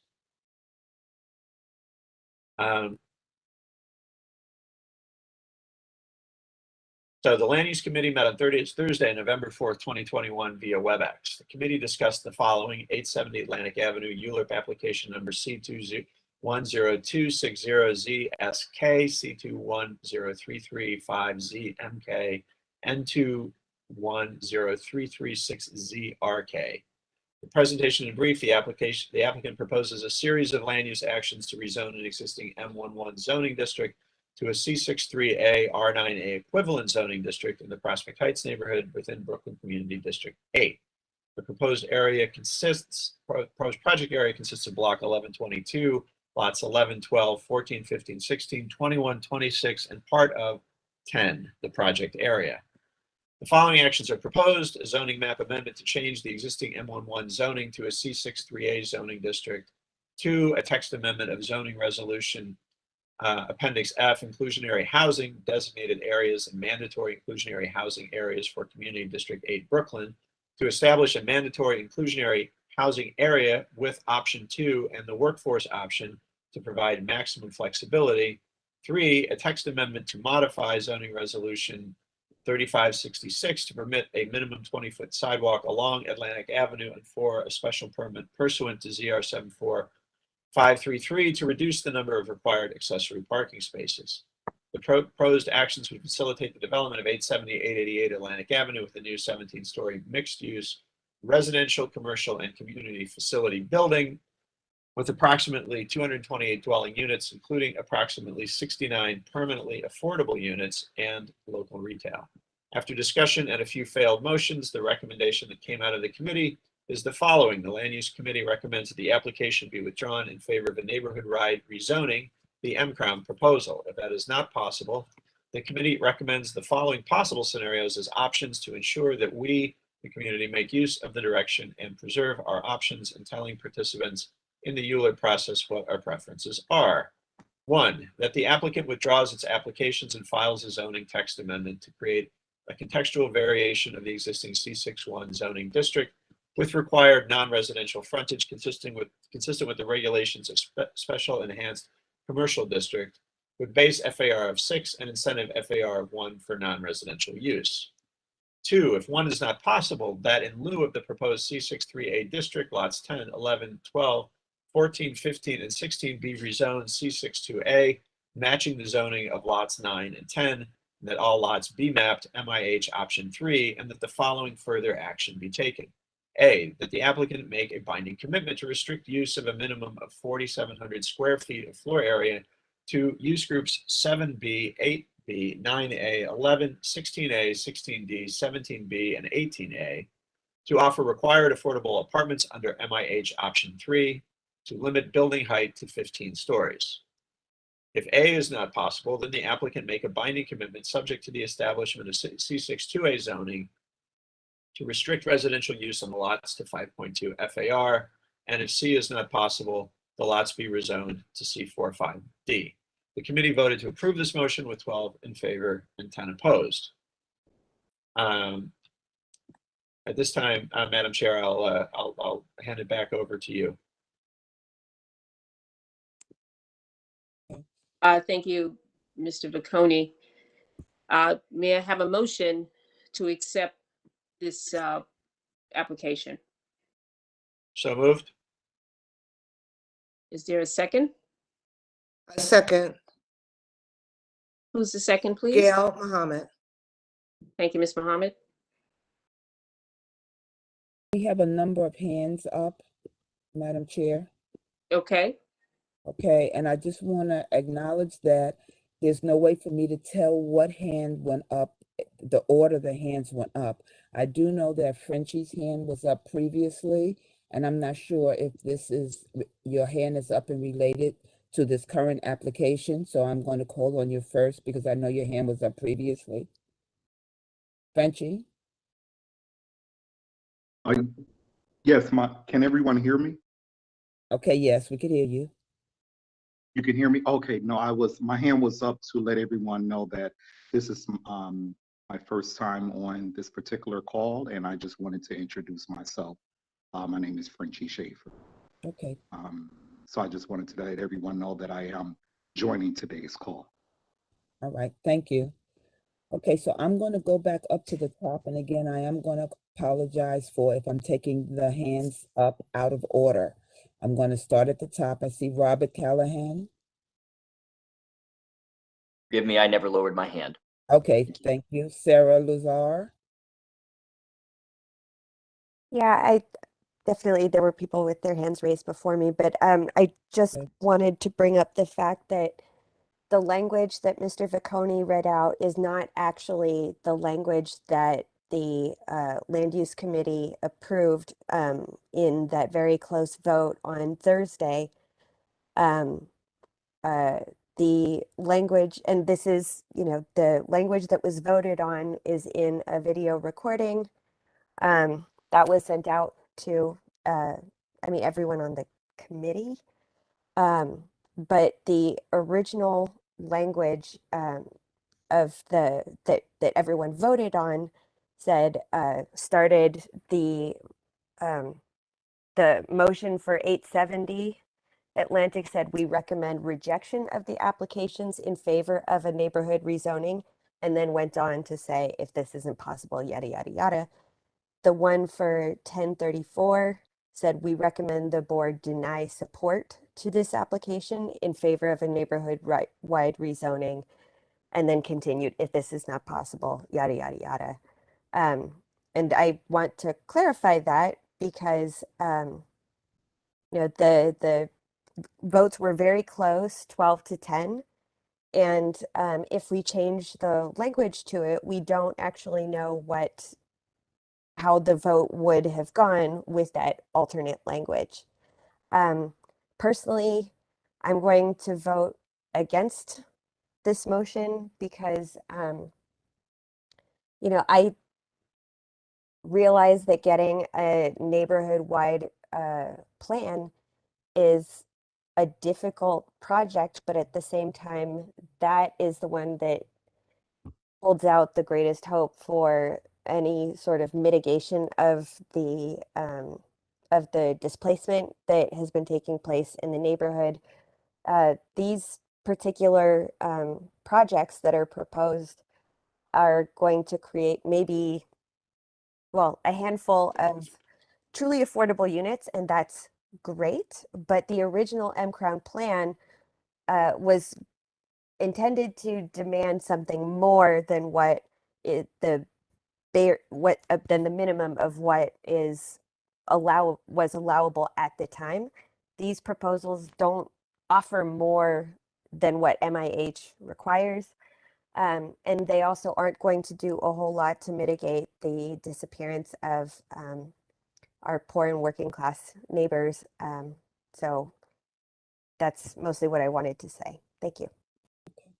All right, Robert Puka. Mr. Bocconi in his presentation made some assumptions. One of the assumptions he made, or not assumption, but one of the things that he stated was land use professionals say it could take 5 years. I don't know what use professionals he spoke with. I don't know what, I would like to hear, Gib, if you can tell us what land use professionals you spoke to that gave you that estimate, that you put that in your presentation. Sure. Wait, after I'm done, Gib, you can answer me after I'm done. Okay. Let me finish first. Okay. My second thing is I also plan personally on voting against this resolution. I know Mr. Bocconi stated that, you know, we don't know that the new council member elect what she's going to do, and she hasn't made any public announcements. I actually saw her on Vanderbilt Avenue today, and I actually had a conversation with her, and I'm not going to reveal the private conversation I had with her, but I can say this. She supports the M-Crown resolution, and I think we have a very good chance with a new mayor who also supported the M-Crown resolution to get a new neighborhood rezoning that fits in with our M-Crown vision. 870 Atlantic Avenue has 749 units total, and out of 749 units, we're going to have 42 affordable units. To me, that is a drop in the bucket. It will not do anything to slow down or stop the displacement of working class and poor CB8 members. We need a neighborhood rezoning, and I am willing to wait till the new council member elect gets in and the new mayor gets in, and hopefully they're going to fire Winston Van Agel or move him out of city planning, and that he's the only impediment to M-Crown not getting done. One person in city planning, one single person. He is the only reason why we haven't got, after 7 years of hard work, we have not gotten the M-Crown resolution done. So I'm hoping that the mayor, the new mayor elect, and the new councilperson elect who support our M-Crown resolution will possibly move Winston Van Agel to a different position in City Planning Commission. And who knows? So I also, and personally, I plan on voting against this resolution, and I'm in favor of a neighborhood-wide rezoning like we've been working on for the last 7 years, and I'm willing to give it another go. Thank you. May I just respond to Mr. Puga's question? He did ask kind of a direct question about the comment about how long a neighborhood rezoning would take. That was actually Mr. Barrack's assessment provided to the Land Use Committee at the meeting last Thursday night. So I also want to say that the number you quoted in terms of units for 870 Atlantic is not correct. It does not have any 700 units. The proposal is for 206 units. Of which 20% will be affordable under MIH option 3. And I think I would sort of shade what Ms. Lazar said as far as this is the minimum of what's required under MIH. This is not true. MIH would only require option 1, which is 60% affordability, not 40%. So this does go beyond the minimum that would be required under MIH there. I apologize for misspeaking about the number of units. My mistake. I apologize. And I want to make one other just very brief point. Nothing in this resolution would prevent the incoming city council member and the incoming mayor from proceeding with an M-Crown rezoning on a neighborhood basis. This is the first thing that is called for in this resolution. It's simply allowing those individuals the opportunity to assess the situation and figure out what is the most possible. If they determine that it's not that a neighborhood rezoning, for whatever reason, can't be completed at this time in accordance with the community board's guidelines, then they have other alternatives from us. They have other advice from us. We're clearly stating we want the neighborhood rezoning, but knowing how long it's taken and knowing what some of the hurdles are, to not provide any other direction for them if they decide that for whatever reason can't be done in a timely basis, would really be throwing away our opportunity to provide direction, which is our role in ULURP. Okay, the next hand, Robert Witheracks. Thank you. I intend to vote in favor of this because of the reasons Gib just said. I think we all agree. I don't know anyone on this board who doesn't support M-Crown. I don't know anyone on this board who isn't behind the M-Crown goals and would like to see this district rezoned fully. So what we've done here is said very clear, that's what we want. But we've also said very clearly, if we can't get exactly what we want, here's our next best thing. And you know, here's the next best thing after that. And the next best thing after that. Is it perfect? Is it ideal? No, but it's realistic. I do have two questions. One is for Mr. Vacconi. I don't think it matters, but in the resolution, it says zoning resolution 35-66. I think that should be 35-662. I don't think it matters, but if it does, please confirm. And the second question is for Ms. Lazar. Just want to confirm the linguistic differences between what was voted on in committee versus what's here in front of us for the action item. It says the Land Use Committee recommends that the application be withdrawn in favor of a neighborhood rezoning. And your comment, if I understood you, was that the vote was actually the Land Use Committee recommended that the application be rejected in favor of a neighborhood-wide rezoning. Am I understanding your point correctly? Not precisely. So that is part of the issue, but there's also the issue that the rewritten recommendation includes M-Crown, and that committee meeting was quite long and complex. There were multiple votes, so it was tricky, but in what people actually voted on, M-Crown, like specific M-Crown resolutions from before were not actually mentioned as what we were asking for the council member event or the decision makers further down the line in the ULURP process. We were the restated motion that evening, the one that passed by a very slim margin, said that we ask that this be rejected in favor of a comprehensive neighborhood rezoning process, but it didn't limit things to just the M-Crown vision, the one that is in these specific resolutions that has encountered so much friction from Winston Van Engel, quite specifically. I follow you now. And Thank in you. that conversation, you know, when the discussion of the language was going on, I believe someone asked, you know, does M-Crown factor into this? And I believe I remember hearing M-Crown would be a starting point, but it wouldn't be necessarily the end point. That comment was made by someone who voted against the motion. It was a member of the committee, and it was a part of the conversation that every person voting in that meeting heard and took into consideration as they were making their vote. Thank you. All right, next person, John Volkov. Hello, I'm on the committee, and I graduated from graduate school with a master's degree in urban planning, and I analyze very large data sets for a living. And I cannot, for the life of me, follow the presentation that Gib has given on multiple occasions. I don't think that larding a long monologue with technobabble and jargon really serves the interest of community input.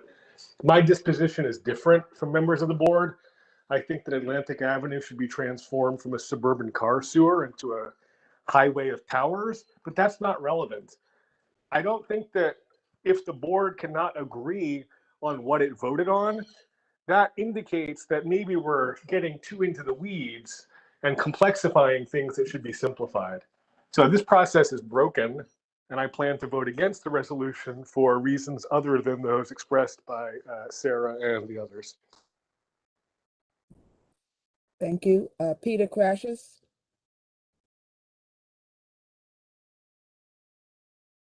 Peter? Okay. One minute. Okay.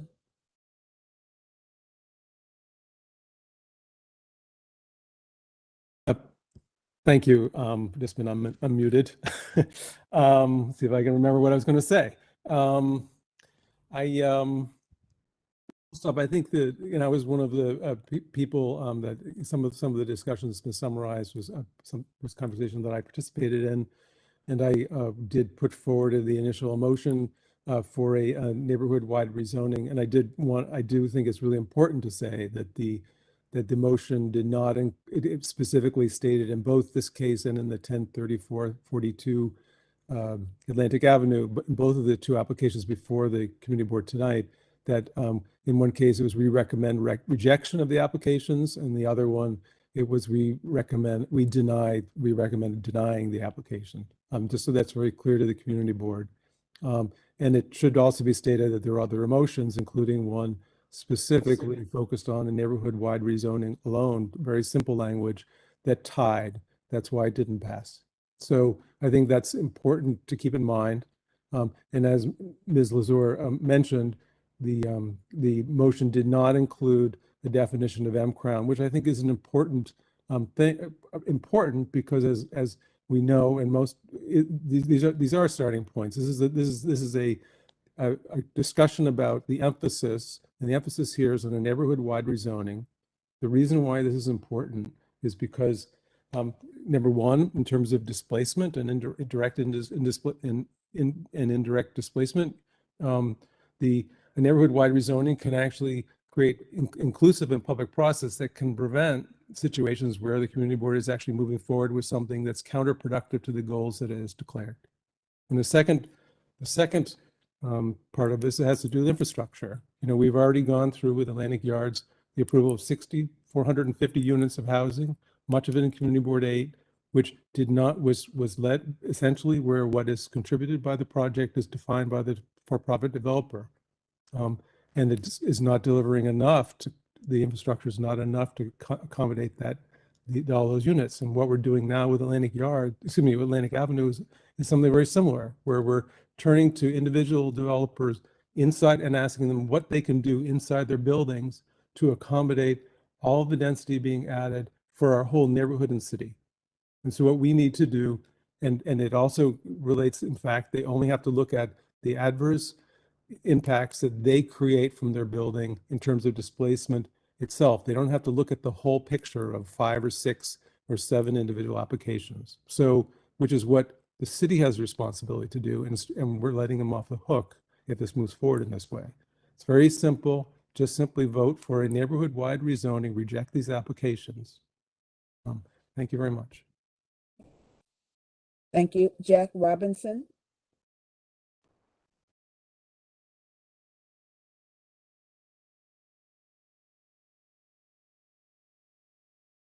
Can you hear me? Now, okay, yes. Oh, good. Thank you. Sorry about that. I am not in favor of both of the ULURP applications.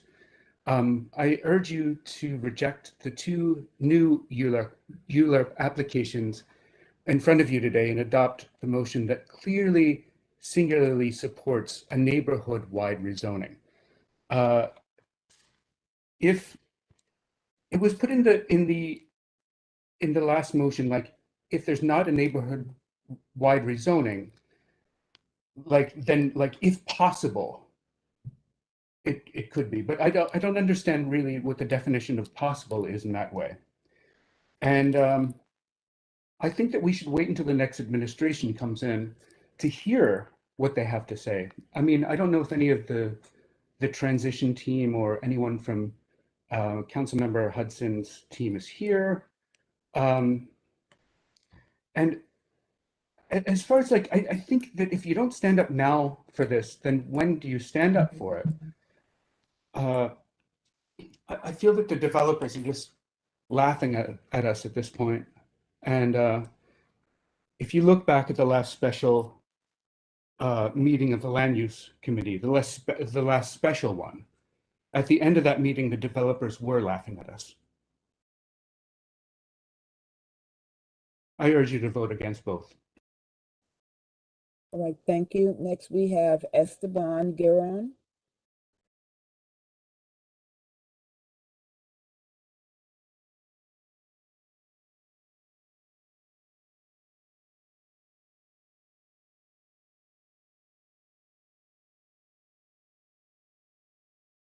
Can you hear me?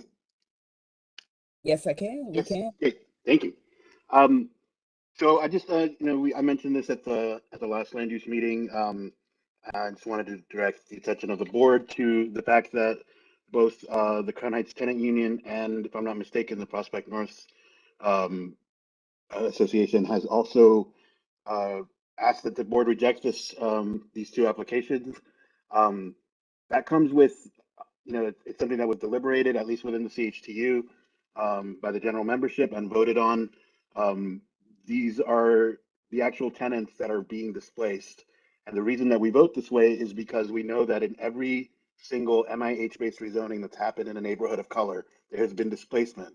So it's very confusing because it makes, these things make it sound like this is going to be something good for the community.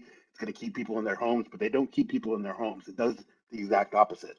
And we know that after 8 or 9 years of doing this as our volunteer work, keeping people in their homes in this neighborhood. So, so I think that should carry some weight. I also am really surprised that the language can be changed on a resolution that meeting was 3 hours long. It was very hard to come by that language that eventually passed. But to have it changed even slightly, I don't know how that is something that can be done. But I don't know the bylaws for this board, so I don't. Maybe somebody wants to check in on that. But yeah, I think this is to sell this as something that's going to be putting a dent into displacement is just not the reality of how these types of applications and how MIH as a whole has worked out. That's just not the reality. So thank you. Thank you. Okay. Richard Barak.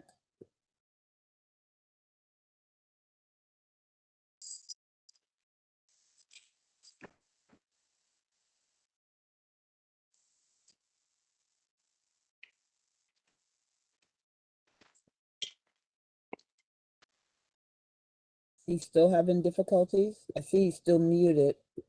Hey, sorry. Deb, who did you call? Richard. Richard Barrett? Yes, Barak. His hand is up.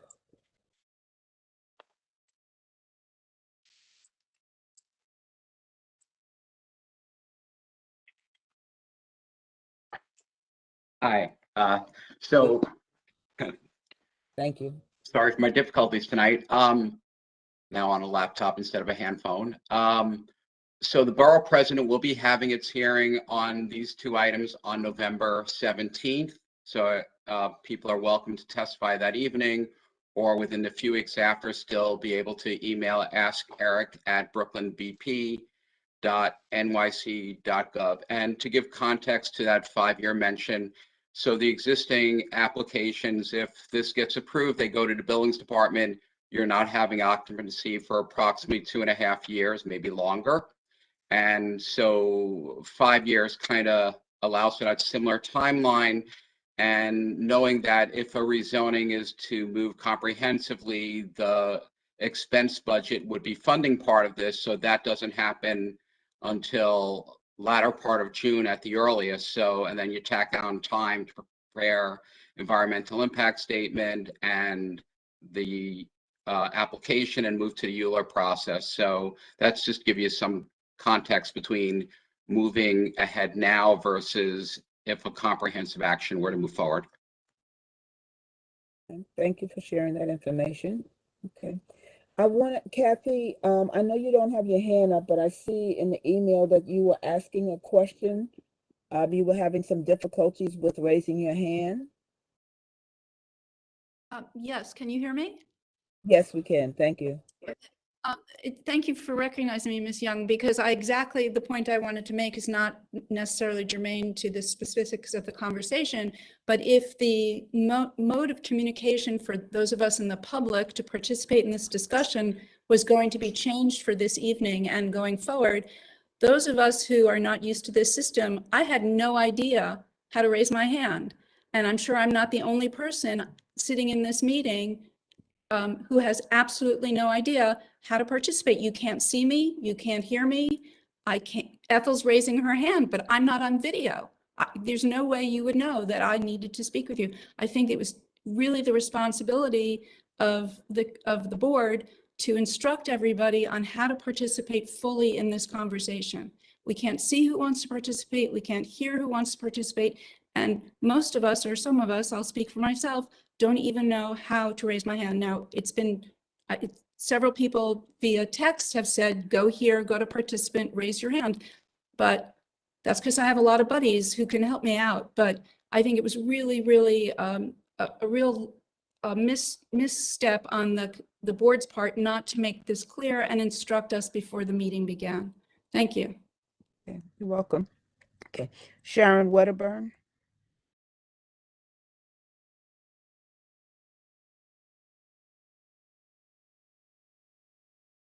I'm sorry, my hand is raised accidentally. I will lower it. Okay, thank you. And I would ask for everyone else who's I've already acknowledged, if you could please put your hand down so I can make sure I account for everyone who has a hand raised. I think I covered everyone. Oh, wait a minute, I see some. Okay, I'm going back up. Ethel Tyus, I see you have your hand raised, and then I see Gib, your hand is up. I would like to Others make that my, I acknowledge. Go ahead. do I have the floor? Yes, you do. I Thank you just want to very much. acknowledge that I'm seeing hands, and I'll get back to everyone who's has a hand raised. But go Okay. ahead, Ethel. Thank you very much. I just want to do a quick look back and then look forward. At the end, I will be saying that I urge you all to vote for these two applications. We have been at this for neighborhood-wide rezoning since Crown Heights West was rezoned. And the M Crown area was excluded because we didn't have the money.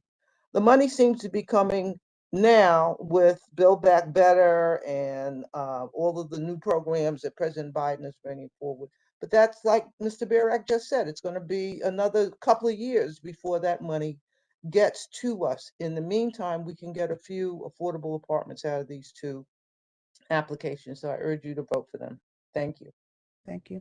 I'm going to take the hands of some who haven't spoken yet, and then I'll come back to those who seem to who've already had an opportunity. Gail Muhammad. Yes, thank you, Debbie. I'd like to say that we started this meeting at 6 o'clock.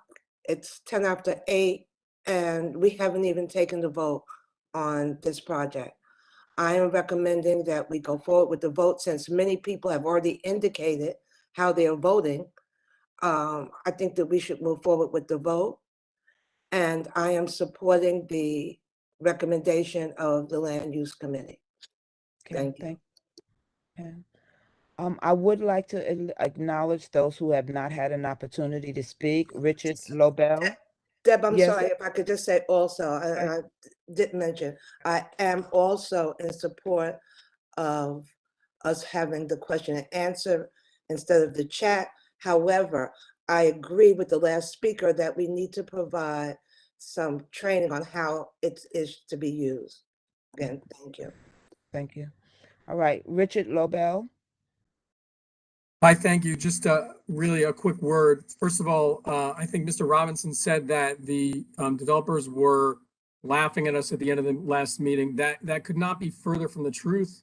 And is actually somewhat enraging. You know, Yoel, who is on the call with us and who's the applicant here, has been at this for over 3 years. He's familiar with the community board resolutions. He's familiar with the MCRAN resolutions, and they talk about bulk. and they talk about use, and they talk about affordability. And the points that were made here, primarily by Mr. Vicconi, were that this is going to get the deep affordability that the city has never mandated in any application. So you're guaranteeing the affordability at levels that actually will help people who really need these units. You're guaranteeing the uses, which again, as per public statements by the City Planning Commission, has never been supported by DCP. So you're going to be creating the jobs that you want, you're going to be getting the units you want, and the bulk, as has been discussed, is going to come down to closer to what the community board has put in their resolutions. So we don't really care about rezonings. We care about the fact that there's a project here that real people will have over 50 units of affordable housing at really deep affordability levels, which will exceed anything that the city has ever offered. So with regards to that, we're here. We're happy for this meaningful conversation, and we hope that people will really support this resolution. Thank you. Thank you. Thank you. Lisa Atkinson. I am on the land use committee. I am one that seconded the motion to pass with Gibb.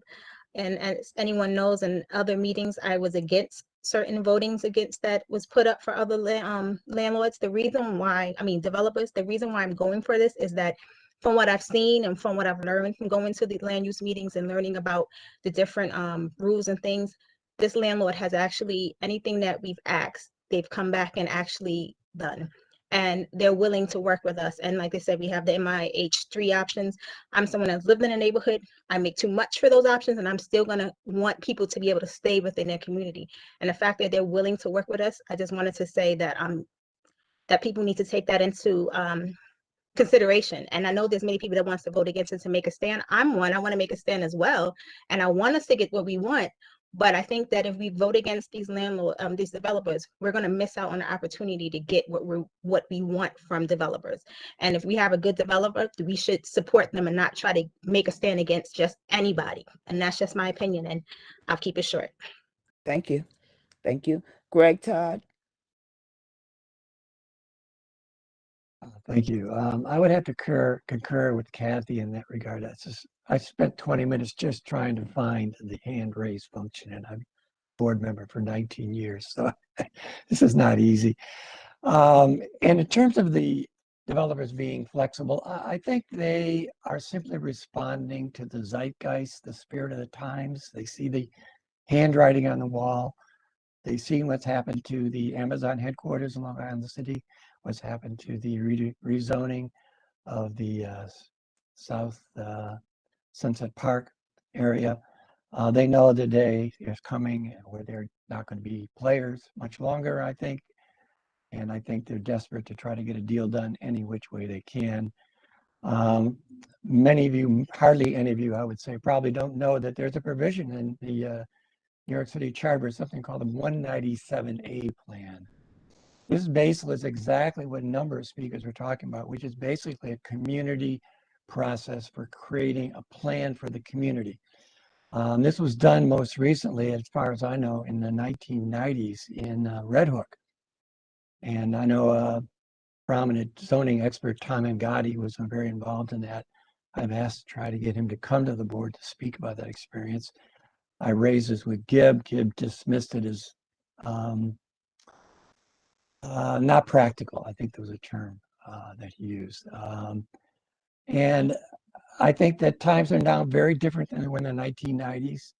Communities are up in arms about this overdevelopment, this piecemealing, this chopping up, dumping more and more cars on the streets because zoning requires parking, but they don't require roads because they can't. These are just examples of the kinds of short-sightedness and this lack of true civic-minded planning that the communities need. So I know this is all very blue sky and out of context and not relevant, but it's also true. So be that as it may, and I'm not stating how I'm voting. Thank you. Thank you. Okay, Nicole, I don't know how. Could you please help me with your last name? I want to pronounce it correctly. Nicole Lamel. Lamel, okay. I see you have your hand up.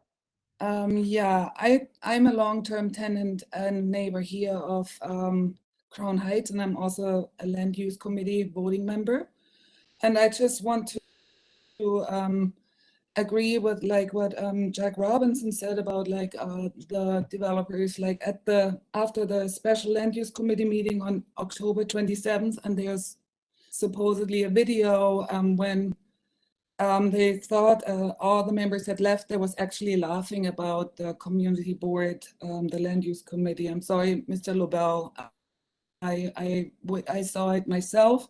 So I just want everybody, I'm not against change, I'm not against development, but I am a full-on believer about a neighborhood-wide rezoning plan. And I don't have the right to vote on this meeting, but I ask everybody to please vote against these two projects. Thank you. Okay, we have 3 more hands of members who've already spoken, but before I call them, I want to defer to Madam Chair. At what point do you want to close the questions? Just piggybacking on the recommendation that Gail made, that it is now 8:16. Yes. Okay, so I will proceed with, I have Gib has his hand up, Robert and Peter, and then after that, we will close the questions. I believe Exactly. everyone. Yes. Okay. Thank you. All right. So Gib, then Robert, and then Peter. Thank you. I just was going to respond to a couple of the other comments that had been made during the discussions. The first has to do with the action item being written for the action item that was being circulated, not being verbatim from what was read before the vote was taken in the land use committee meeting. There's nothing unusual about that. If you look at your action items for tonight, it includes a whole list of action items for the SLA committee. None of those were verbatim from the SLA committee meeting. The land use committee has been no different. I understand the sensitivity, and it is a complicated recommendation because it's ULURP and because we're giving a lot of very detailed guidance. But the guidance had been distributed in draft as a draft motion in advance of the meeting in writing. It was read a couple times during the meeting. It was shown on the screen as a share. So all of those things, I think, made the committee members aware of what was being discussed. And I don't think what has come up in the action item is substantially substantially different. It's my own personal opinion. I'm interested, though, in the idea that somehow the land use committee was actually voting to recommend denying support in favor of a neighborhood rezoning that is something other than M-Crown. I could not possibly take that out of the discussion that came up that night. And I don't know what in the world would that rezoning would have been, if not the one that the community board has already affirmed in multiple resolutions over the course of many years. This is the framework that the community board has developed, and it's the reason we have developers coming to us today with offering deep affordability and offering use groups that don't pay market rate commercial rents. That's why we're getting this, no other reason. So we are actually delivering on the things by using this framework as a tool. We're attracting the right type of development here, and we're delivering on some of those goals. Finally, I want to reemphasize this resolution calls for a neighborhood rezoning in line with the community board's resolutions. It does go further than that, and it provides other alternates. And a big part of the reason those alternates are important is because it is quite possible that between the CPC and the city council member, there will be a version of this application that is approved. And if it's approved, we will want to have binding commitments for MIH3. We will want to have a binding commitment for the M-Crown uses, and we'll want to have a binding commitment for the height, the 15-story height limitation. And the only way we get those for sure is if we have a vote from the general membership that allows us to enter into that binding commitment as a counterparty, as we did with Grand Pacific. The fact that some of the discussion around 840 Atlantic in September introduced confusion among members who were not familiar with the specifics in the process of what was being discussed caused a lot of abstentions, and that motion ultimately didn't pass. But that zoning was approved by the city council. And those people who decided to try to sway the discussion in the other way and the folks who voted against and the folks who were confused and abstained. For all of those reasons, the community board can now not be a counterparty to such a binding commitment. And that action potentially cost us some of the commitments the developers made. So that is another reason to vote for this resolution. It doesn't mean you don't want a neighborhood rezoning, but it does mean that you want to see the developers held accountable for what they've promised that's in excess of zoning. And that's very important. Thank you. Okay, Robert Puka. Yes. The first thing I want to say is that everyone should realize that no matter what is said during these meetings, no one should take it as personal. I just want to get to the point. We should not be getting into any type of personal things. I mean, even though I'm disagreeing with Gib, I've known Gib since I've been neighborhood for 20 years. He's been a partner with me over the years on many, many things. I highly respect him, but I can still disagree, and I could do it respectfully. Now, in his resolution, he has a couple words, if possible, and he said and if I just heard him correctly, he said we may this and may that. I don't like the fact that these developers are coming in it's like Greg said, it's a piecemeal approach. There's no comprehensive plan for all of these new people that are coming into the neighborhood. There's no infrastructure plans. There is nothing about displacement. So again, even though Richard Berrick said, and I respect Richard. He's been working in the borough president's office and in city government for a long time, and I highly respect him. But just because he said it's going to be 5 years, that doesn't mean that. I mean, he could be wrong. Richard could be wrong. It's very possible. So I'm willing to give the new council member, the new mayor-elect, who both support our M-Crown resolutions. In my opinion, like Greg said, the developers are trying to get this in because they know when the new city council is sworn in and when the new mayor is sworn in, that the good times are probably going to be over. So once again, I'm respectfully disagreeing with the resolution, and I plan on voting against it. And again, everyone, even though we're all disagreeing, everyone needs to just please remain, not that it has happened tonight, but everyone needs to remain civil and just voice their opinions. Thank you. Okay. Ms. Young, thank you. Ms. Young, we're going to end the Q&A. Oh, hang on. This is Peter Crashes. I think I was. Is Peter included in that? Okay. The last I'm sorry, one. go right Yes, ahead. he's the last one. I'm sorry. Thank you, Ms. Witherspoon. I know you said you wanted to give us all a chance to speak. Please give me one more moment after Peter, please. So I wanted to just address a couple of things that were raised here because I think, and this goes a little bit, I want to build a little bit on what Mr. Puka just said. But I do think it's important that when the motions that were detailed very clearly. They were read immediately before the vote. They were articulate, well-crafted motions, and they were on the recording. Everyone can go visit them. We have the timestamps for them. So I just want to encourage everyone to recognize that, in fact, this wasn't some kind of extemporaneous conversation that needed to be summarized. This was actually a very lucidly detailed motion that was then voted on. I did want to actually start with what Ms. Atkinson said, because I have an enormous amount of respect for the way that she's approaching looking at this and learning how to come into the land use committee and learn how to think about land use and listen to developers and listen to everybody. I think it's really important. But I did want to just make one important point.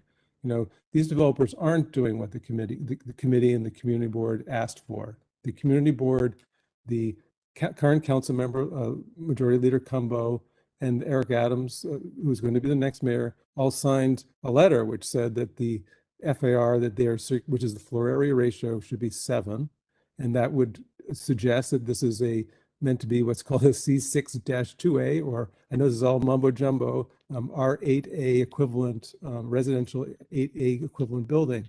That would be just in jargon, with less jargon, something like a 14-story building. What these developers are doing is asking for the equivalent of a 17-story building. And even if they're reducing it to 15, they're still making the same scale building. So the benefits that they're providing here are being paid for by that difference. So the community board isn't gaining here. We're getting a lot of market rate units. The developer is still gaining more. This isn't, they may be working with us, but they're working with us to make even more profit.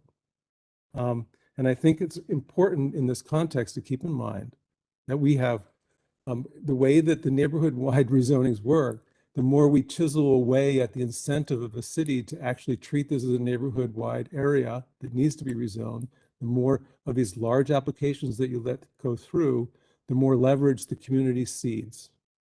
And we're going to see too much with these two applications. Thank you, Ms. Tyus. I have one more important point to We have make. to move on. I understand, but I just have one more important point to make, because I think Mr. LaBelle talked about the property owner and developer being involved with this for 3 years. So I've been, as an activist, involved in this neighborhood and come to Community Board 8 since 2004.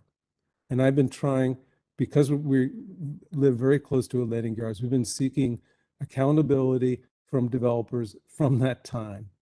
This is a moment where the community board has the opportunity to have the leverage with city council members, its incoming mayor, and with the city to actually to create some accountability, to get some initiatives that address indirect displacement, to actually get funding for infrastructure improvements that can really be very significant. So please, everybody, think very carefully about what you're doing. There isn't, I can't vote tonight. It's self-evident that I believe that it should be a very clear-cut resolution just for neighborhood-wide rezoning. Thanks so much for letting me. Thank you, Ms. Tyus. Thank you, Chair Witherspoon. To speak to what Mr. Puka was saying about the language in the resolution, I would encourage us to look very closely, and I offer a friendly amendment to exclude any conditional language that would allow changes to be made to what we're asking for down the pipe. The whole language of what, if it's at all possible, that sort of language. And then we can be sure that we're standing on solid ground in supporting these applications. And I'd just like to say to the people who have resisted joining the board, I encourage you to join the board. If you want to vote at full board meetings, you need to join the board. Thank you. Robert Witherwax, can you please do the roll call, please?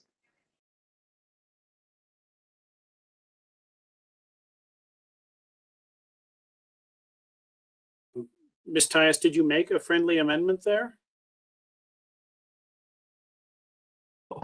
What is the motion? My offer, my ask for a friendly amendment needs to be accepted by the motion maker, as I understand the rules. I honestly believe, Ms. Tyus, with all respect, I think it would be most productive in the current context to not begin rewriting this amendment. It's a couple of words, Gib. A couple of words. Do you accept it? Do you're removing, I'm sorry, if at all possible? I'm sorry, I'm speaking.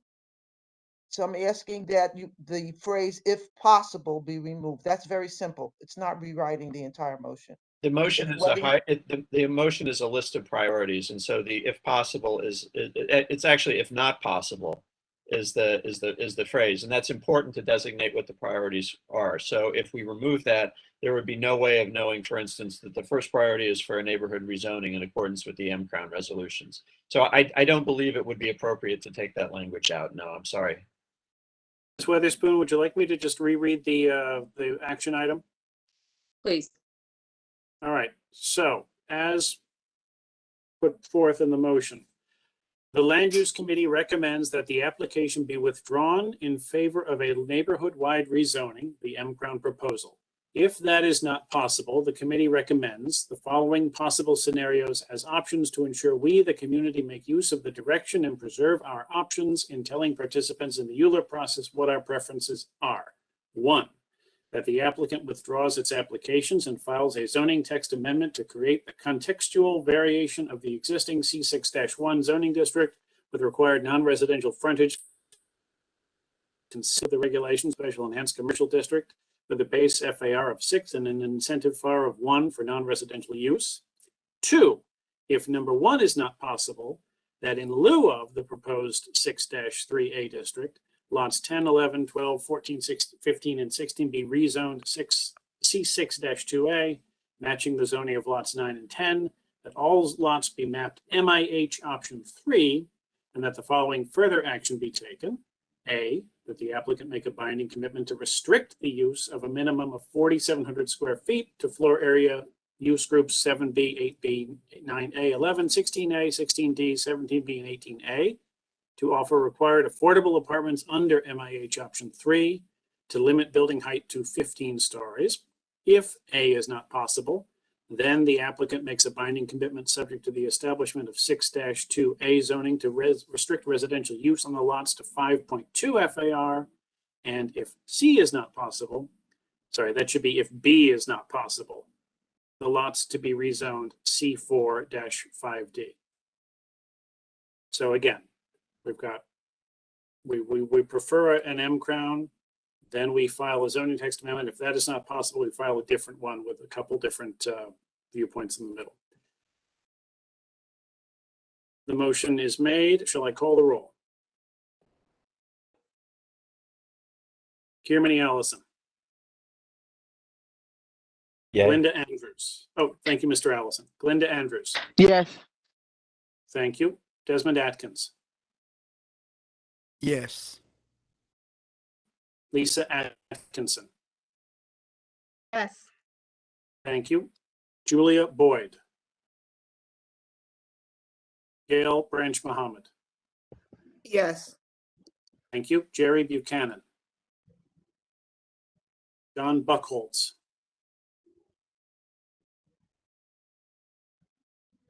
Robert Callahan. Oh, thank you, Mr. Buckholz. Mr. Callahan. No. Thank you. Nora Daniel. Aisha Dotson. Yes. Yes. Thank you, Ms. Dotson. Diane Duke. I think that was Nora Daniel. That was Nora Daniel. Yes. Thank you, Ms. Daniel. Aisha Dotson.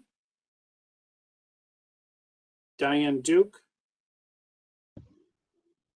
Kevin Farley. Yes. Thank you. Andrea Ferris. Abstain. Thank you. Fred Frazier. Drew Gabriel. Yeah. Thank you. Tamika Gibbs.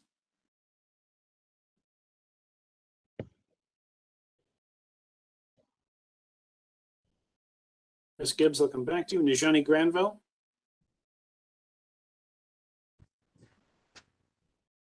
Yes. Thank you, Ms. Granville. Jeannie Harris Blenman. Marva Henry. Zerzima Jordan. Yes. Thank you, Ms. Jordan. Regina Kinsey.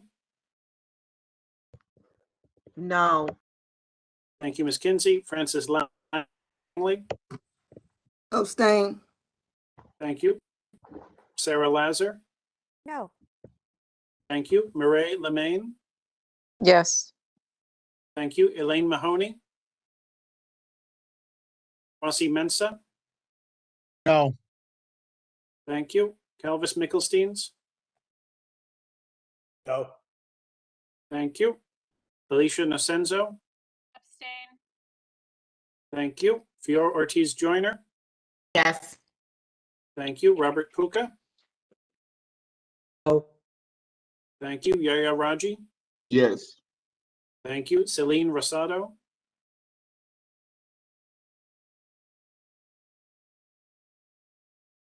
Back to Ms. Rosado. Adam Sachs. Yes. Thank you. Brian Saunders. Yes. Thank you. Meredith Staten. Audrey Tate Hall. Yes.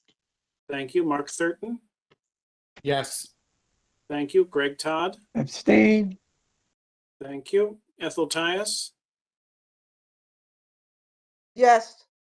Thank you. Gib Vaconi. Yes. Thank you. Eves Villas. Kimberly Watson. Connected. I vote for. I'm sorry, who's that, Miss Watson? Colleen Rosado, I'm so sorry. No, thank you, Ms. Rosado. One moment. Ms. Rosado is a yes, thank you. Ms. Weatherspoon, Irsa Weatherspoon? Yes. Thank you. Robert Witherwax, yes. Deborah Young? Yes. Thank you. Vilma Zuniga? Bless you. Motion passes Mr. 23 in Witherwax, favor. wait, Mr. Witherwax, what did Drew Gabriel? I didn't hear Drew Gabriel vote. Mr. Gabriel said yes. I have Mr. Yes. Gabriel as a yes. Okay. Mr. Witherwax, Yes. I gave you a yes vote. I'd like to make that a abstain. Who was that? Desmond That's Mr. Atkins. Atkins, correct? Okay. Yes. Mr. Atkins is an abstention. The motion still passes. 22 votes in favor, 7 opposed, 5 abstentions. So 22 in favor, 12 opposed or undecided. Thank you. Mr. Vicconi? Thank you. We're going to move on now to the second ULURP application. I'm going to just begin by providing an overview and a comparison to, if I can share my screen again, I'll provide an overview in comparison to the M-Crown framework for the lots in question. This is 1034 Atlantic Avenue, which is on the block between Classen and Franklin. No, I'm sorry, between Grand and Classen. One moment.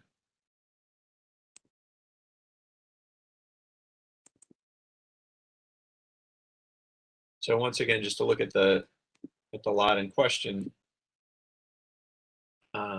this is 1034 Atlantic Avenue. This is the proposed project, but it also takes up other lots to the east, including the Cube Smart building, which I'm going to return to as part of the action item. So this is the 1034 Atlantic comparison.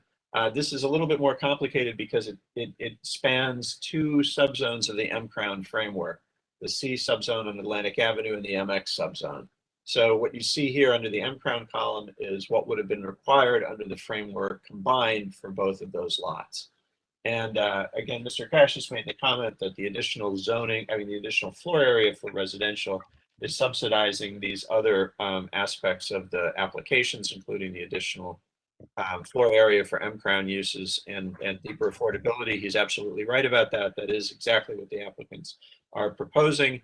In this case, there is an additional 29,000 square feet of residential use, 17,000 fewer square feet of non-residential use, but an additional 3,900 square feet of M-Crown uses above the 1,500 that would have been required under the framework on the Pacific Street building. And again, this yields 40 apartments, but at deep affordability at 43,000 for a family of 3 for an income target. So again, this is a project that is looking for somewhat greater overall FAR. The combined FAR for those 2 lots under M-Crown would have been 625. This is 7.2. So it's 1 additional FAR, and for additional residential use, M-Crown uses above and beyond what would have been required under the framework, and deep affordability, which also would not have been required under the framework. I'm sorry, I'm going to show you one other thing. The action item here does need to be amended. I'll read the action item first, and then I'll read the portion that I believe needs to be amended. But again, just in summary, the action item recommends denying support in favor of a neighborhood rezoning in accordance with the M-Crown resolutions. If that's not possible, the applicant is to withdraw the application or file for a text amendment that creates the zoning district that was defined for Atlantic Avenue in the 2019 M-Crown resolution. And if that's not possible, the applicant makes a binding commitment to limit the height of the proposed building to 15 stories, make affordable housing under option 3, deep affordability, and reserve 5,400 square feet for light industrial use. And then the last two are the same from the previous application. These apply to the lots on Atlantic Avenue, not the lot on Pacific Street. That may be rezoned to C62A and require 2 floors of non-residential use. If that's not possible, then they're rezoned to C45B. Let me now move to the action item.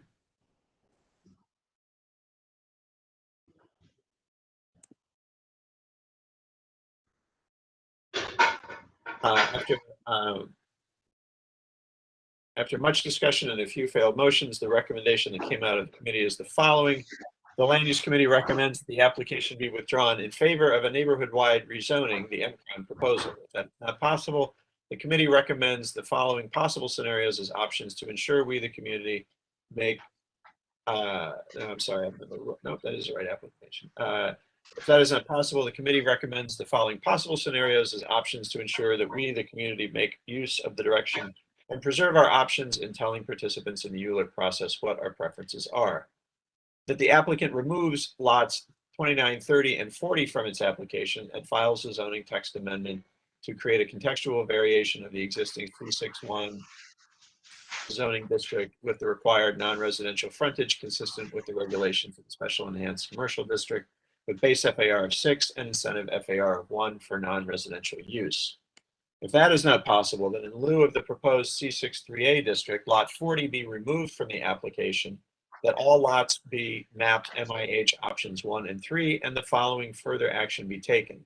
A, that the applicant make a binding commitment to restrict use of a minimum of 5,400 square feet of floor area to use group 7B, 8B, 9A, 11, 16A, 16D, 17B, and 18A, to offer required affordable apartments under MIH option 3 and to limit building height fronting Atlantic Avenue to 15 stories.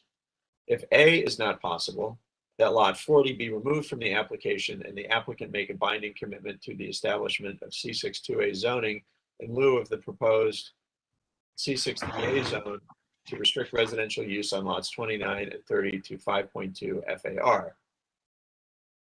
If B is not possible, that the lots be rezoned C4 5D.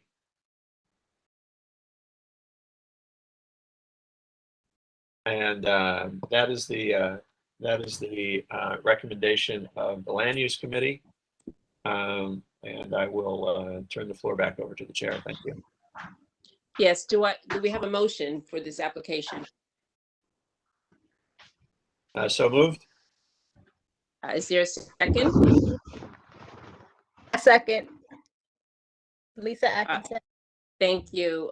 Rob, can you call the roll, please? I have a question on the motion. Oh, God, here she goes. Excuse me? Yes, go ahead.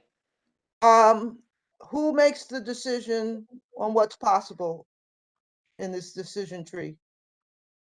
So if I may, the future participants in ULURP are reading this is our advisory recommendation, and the future participants in ULURP are the ones who will make that decision. That includes to some extent the borough president, and also includes the city planning commission, and it includes the city council member. So the purpose of the motion again is to restate our preference for a neighborhood rezoning. And but if in the opinion of those parties that cannot be achieved, the resolution lays out a series of other scenarios in priority order. This is very much it's very much for those participants in ULURP. Thank you.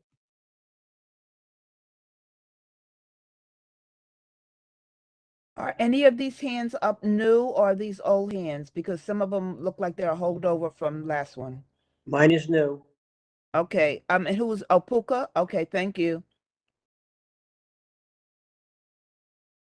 Go ahead, Robert. So this developer of this lot is the same for the Grand Street development, right, Gib? That's correct. Okay.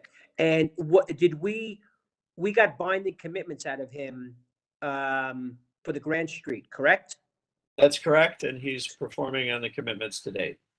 Okay, so he's willing to sign commitments like the way he did for the Grand Street? He's willing to put those in writing, those commitments in writing?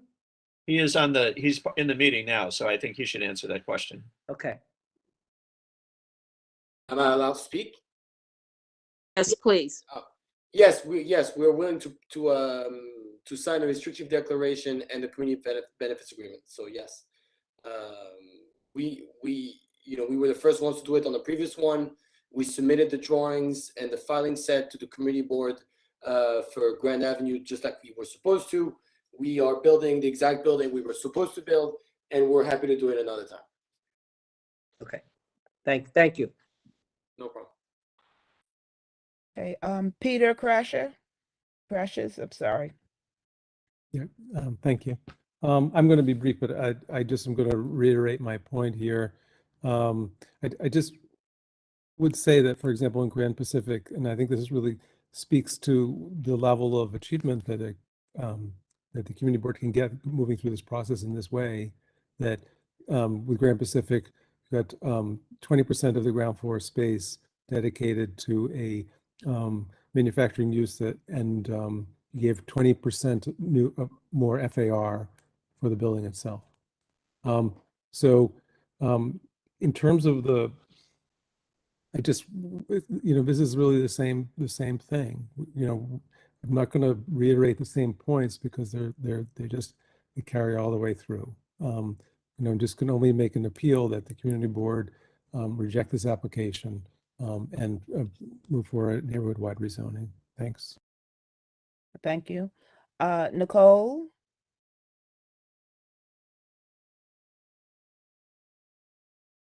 One second. I withdraw my question. I'm fine. Okay, Sarah Lazar? Yes, thank you. My stand. I don't have a question. Wait, hello? We hear you. Okay, sorry. No So problem. my stance on this is the same one as mine on the previous one. I do note that Mr. Pariente and his group have absolutely complied and have No, that was after. I don't know who else is talking, but Mr. Pariente has been someone who's been willing to modify his proposals, etc. And so if every single developer were to act like Mr. Pariente, that would be nice. I don't know if the community boards, Friends of Community Board 8, which is a nonprofit that has almost nothing in funding, is able to truly take on a policing function to make sure that every other developer who tries to strike a deal like this would be able to do so. But I guess I would also just like to say that no developer who makes these requests is able to deliver on a neighborhood-wide anti-displacement plan, a neighborhood-wide affordable housing plan. And, that's not anything it's just the limitations of being an individual developer.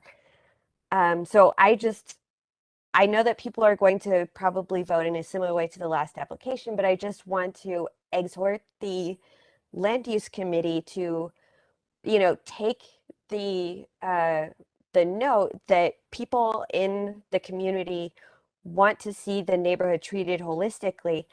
And I don't know how many little pieces you can cut out of the M Crown territory before it stops being a meaningful contiguous territory. So again, this is more something that's more forward-looking than this specific application.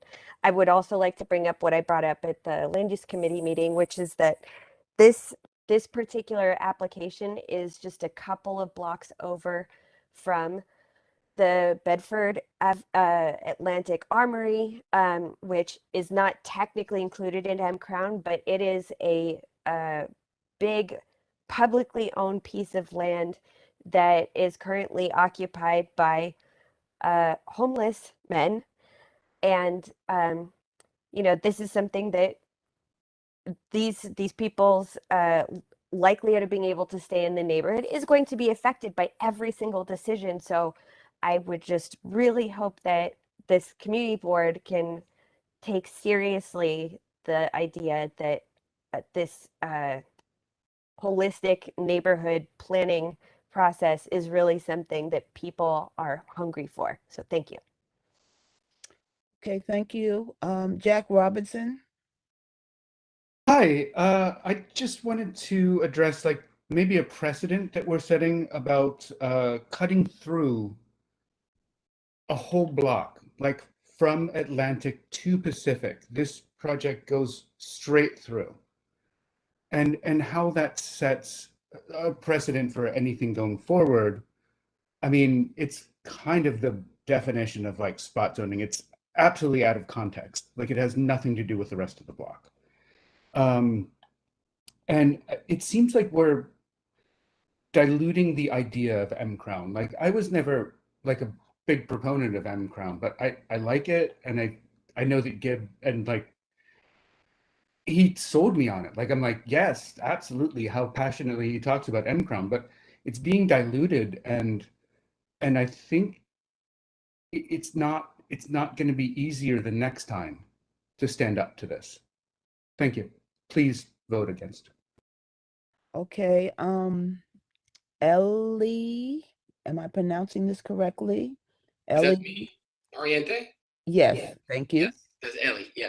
I just wanted to answer, I mean, Sarah's point. I mean, the one that I can answer, and then I can answer the other question we just asked.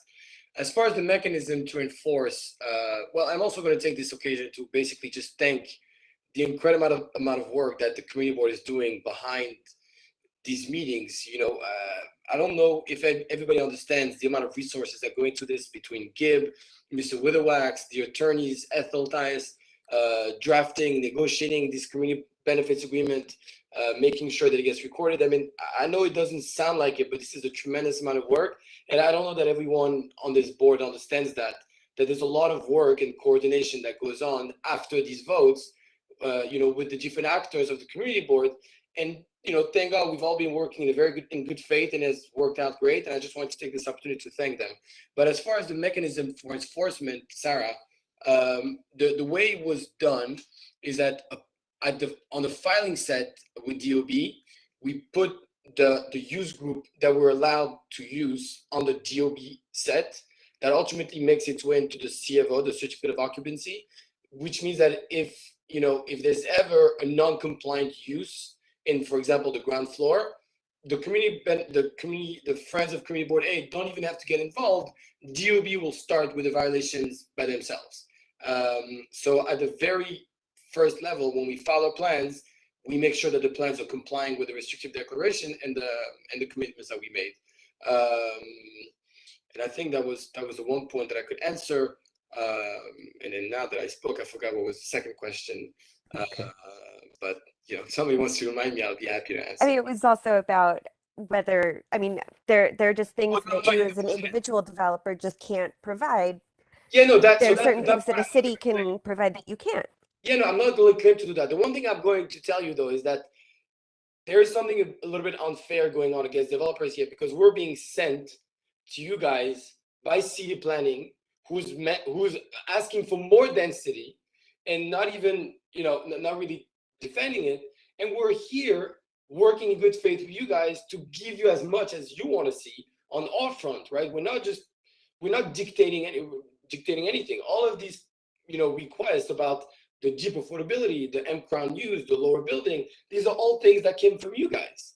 And as you probably know, I've been here for like, you know, a year and a half asking, what is it that you want to see? So from a collaboration standpoint, I don't think we could be more forthcoming in trying to understand what you guys want to see. After that, I certainly cannot speak on behalf of city planning and why the neighborhood rezoning is not happening. You know, I have my opinion about it, but that's not my place to speak.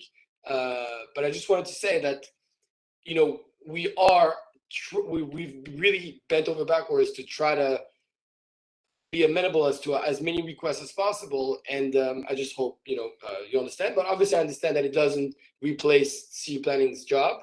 And then as far as the other question that was asked by the other board members about the precedent of the block 2 lot, so the site that is on the Pacific Street site is being rezoned to R7A, which is very much contextual in the sense that it faces 1010 Pacific that was already rezoned to R7A. So that portion of the block on Pacific Street is, as it stands, already rezoned R7A, so it's very much contextual. And then only the portion on Atlantic Avenue is rezoned to the higher density. So I hope that answers the question. And I have a tendency to speak too much, so I'm gonna stop. I don't know that like that 1010 Pacific should be the place that you stand. I mean, it seemed totally abnormal. The whole process was abnormal. I mean, that's the context. You said it's out of context. On that particular block, we're essentially matching the density that's already there. So that I can't speak to 1010, but we are matching the context of the block. So Okay. if you break continuity, it's fine to do anything.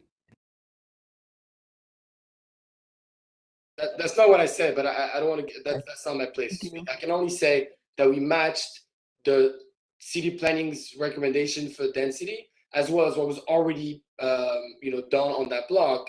After that, I can't speak to what previous applicants and city planning did in the past. Okay.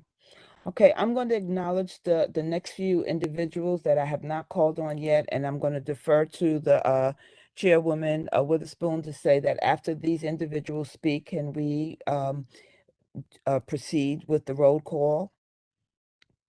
We have Desmond Atkins, who has his hand up, Robert Puka, and Gib Vaconi.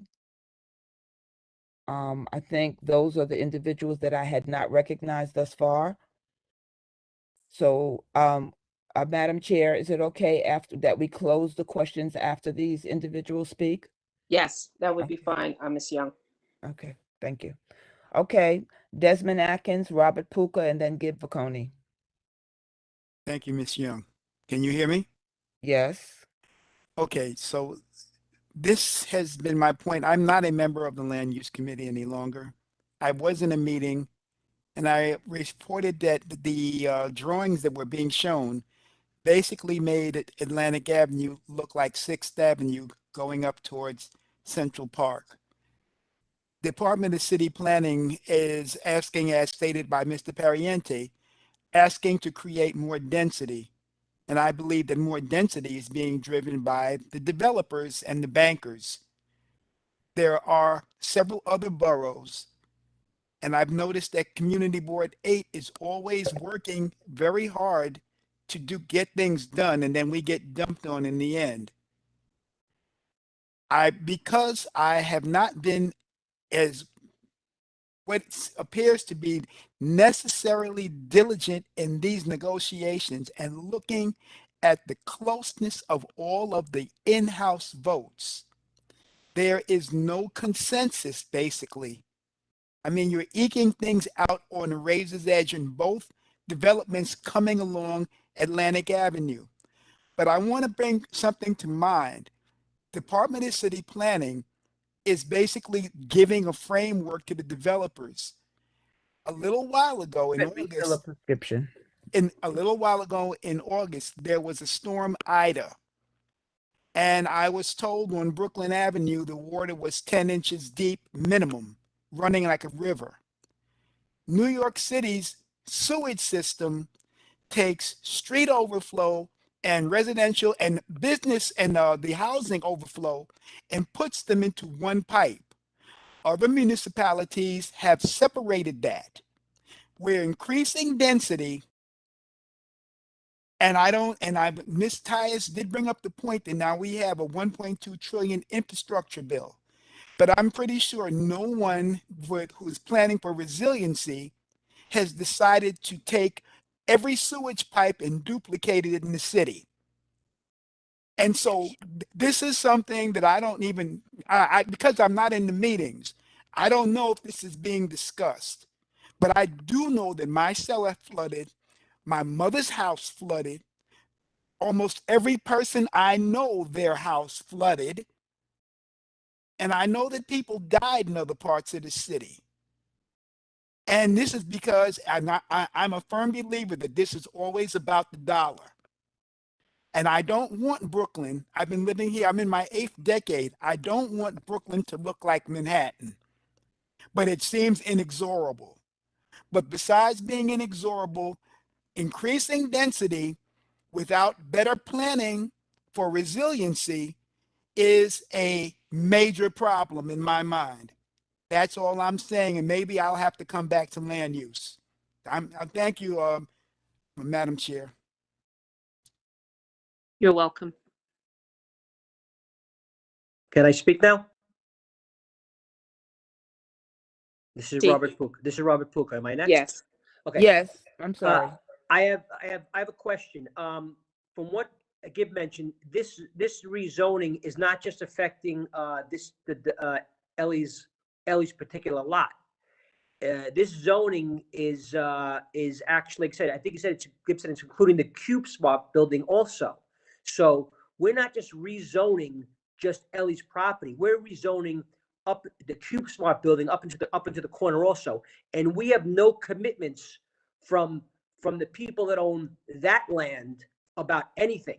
We have no commitments. We have no idea what's going to happen with that. So that's a very big, very big concern to me. The second thing I want to point out is right on the other side of Atlantic Avenue, which is Community Board 9. They have a totally different viewpoint than we do of what they want on that side of Atlantic Avenue. So that to me, again, just goes back to my point of there's no holistic zoning. I think at some point we need to get in touch with Board 9 and have like intra-board meetings, Community Board 9, so we can maybe try and get them to see a little bit more of our vision if that's possible. But I would like Ellie or Gib to speak about this thing where we're not just zoning Ellie's lot. Why are we zoning more than just Ellie's lot? So I guess if it's my turn at the microphone here, I can answer that question. Generally speaking, rezonings in New York City require what's, I guess, known as a well-considered plan, and that typically will have the Department of City Planning instruct the applicants to zone to the next intersection, which is what's happening here. That's the CubeSmart building. The CubeSmart building is lot 40 on block 1125, and that's why our resolution asks for it to be removed from the application. So the proposed motion asks for that building to be not to be rezoned, to be taken out of the application. Are there any plans for that? Okay, all right. So that's a little beyond the point. So we don't know who the owner of that property is, do we, Gib? Well, I mean, it's not that hard to find out. CubeSmart owns Right. a bunch of buildings on Atlantic Avenue. I don't know if they own that one or renting it, but either way, we're not looking for that to be included as part of the rezoning. Robert, the other piece of information that I can share is that CubeSmart triple net lease the space for 25 years, which is why city planning considered it what they call a soft spot on the rezoning, meaning least likely to get redeveloped because there's a long-term tenant in place. Let me also just mention, I wanted to mention two other things in point of clarification. One, just so everybody's clear about it, there has been no work done to date on a community benefit agreement for either of these applications now. That would not happen until after this meeting, and probably not until there's some further consultation with the city council member or the city council member elect. I wanted to just very briefly read a part of the August 2018 letter that's been referred to a couple times in this discussion. This is the letter that the community board, the city council member, and the borough president wrote to then CPC chair Marissa Lago about the M-Crown rezoning, expressing a desire for a comprehensive neighborhood rezoning along the lines of the DCP framework with the densities that were prescribed by this group and that I mentioned earlier. This is Gib, may I just, I'm sorry to interrupt you, but I would like to just ask that we keep it as brief as possible because we really need to move on, please. Yeah, this is pretty brief. And again, I'm Okay, just thank you. responding to things that have been mentioned earlier. But Okay, thank you. after describing the desired neighborhood rezoning, the letter states this, quote, "If any private applications are advanced ahead of comprehensive rezoning, we will advocate for the principles and goals expressed in this letter to the greatest extent possible," unquote. So what we're doing here tonight is basically following through on that August 2018 letter. We are advocating for the principles of the M-Crown rezoning with these private, in the cases of these private ULURP applications. We're not doing something different that was envisioned by the community board, the city council member, and the borough president at the time that letter was signed. And that's it for me. Thank you. Thank you. Okay, Madam Chair, that's the end of the questions that we're going to be entertaining on this application. Well, thank you very much, Ms. Young. We've made the motion and it's been seconded. Can you please do the roll call, Mr. Whitterwax? Certainly. The motion for 1034 Atlantic Avenue. Chairman Allison. Okay. Thank you. Linda Andrews. Yes. Thank you. Desmond Atkins. No. Thank you. No. Lisa Atkinson. I heard you, Mr. Atkins. Yes. Lisa Atkins. Thank you. Julia Yes. Boyd. Got you, Miss Atkinson. Thank you. Gail Branch Muhammad. Yes. Thank you. Jerry Buchanan. John Buckholz. No. Thank you. No. Robert Callahan. Yes.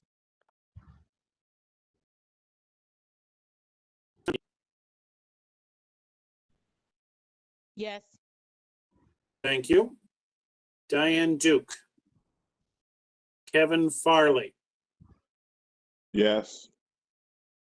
Thank you. Andrea Ferris. No. Thank you. Fred Frazier. Drew Gabriel. No. Thank you.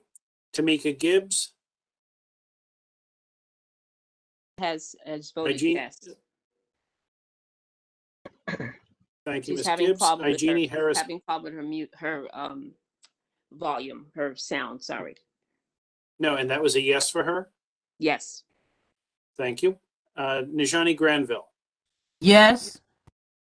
Thank you. Igenie Harris Blenman. Marva Henry. Zerzima Jordan. Yes. Thank you. Regina Kinsey. 157 units, but only 39 is affordable? No. Thank you. Francis Langley. No. Thank you. Sarah Lazar. No. Thank you. Mireille Lemaine.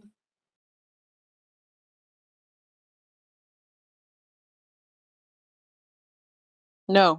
Elaine. Thank you, Ms. Lemaine. Elaine Mahoney. Kwasi Mensah.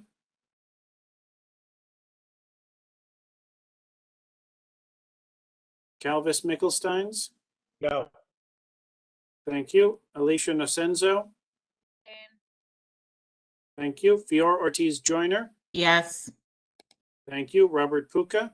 Abstain. Thank you. Yaya Raji. Yes. Thank you. Celine Rosado. Yes. Thank you. Adam Sachs. Yes. Thank you. Brian Saunders. Yes. Thank you. Audrey Tate Hall. Yes. Thank you. Mark Thurton. Yes. Thank you. Greg Todd. Abstain. Thank you. Ethel Tyus. Yes. Thank you. Gib Vaconi. Yes. Thank you. Eves Villas. Kimberly Watson. Yrsa Weatherspoon. Yes. Thank you. Robert Witherwax, yes. Deborah Young. Yes. Thank you. Vilma Zuniga. The motion passes 22 in I favor. didn't hear Quasi Menz's vote. Did we hear that? I didn't hear it either. Mr. His name Mensa? was called. I didn't hear a vote. I said no. Thank you, Mr. Mensa. Motion still passes, 22 in favor, 10 opposed, 3 abstentions. Thank you very much. Now we're going to move to the SLAC committee item. The SLAC committee met on Monday. Oh, first let me just say that I chair this meeting as well, this committee, as well as Vice Chair Robert Widowax. The SLAC committee met on November 1st, 2021 via WebEx. The committee discussed the following. Renewal applications. Are the owners for Memphis Soul? Please and thank you, and lower line present.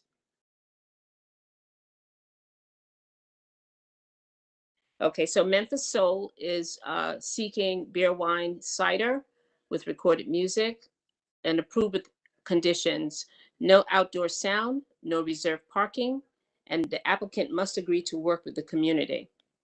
The committee voted to support this application, 12 in favor, 1 opposed. For Lower Line, which is located at 794 Washington. I'm sorry, I didn't mention Memphis Soul. Memphis Soul is located at 569 Lincoln Place at the corner of Franklin Avenue. Sorry about that. Lower Line is located at 794 Washington Avenue at Sterling Street, between Sterling Street and St. John's. They're seeking beer, cider, and wine, recorded music, and open restaurant street seating. The committee supported the application as presented and voted unanimously with 13 in favor. The committee hopes the full board will support the recommendation to support these 2 applications presented. We also have the new application for Please and Thank You Hospitality, doing business as Elliott, 571 Lincoln Place, store number 2788. They're also at the corner of Franklin Avenue. They're seeking full liquor license with recorded music and with open restaurant street seating. Details include the establishment closed by midnight daily, opening at 11 a.m. Saturday and Sunday, and 4 p.m. Monday through Friday.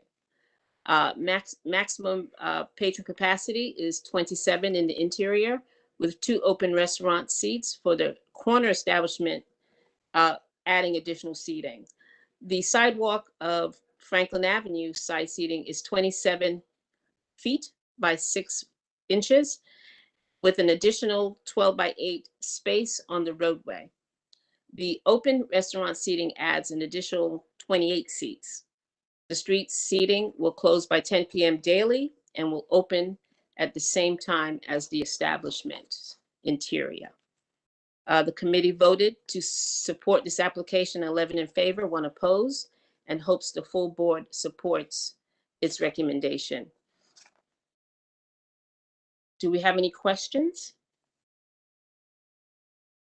I see 2 hands raised, but I don't know if they're new hands. Robert Puka and Gib Vaconi, are they your hands raised specific to this application?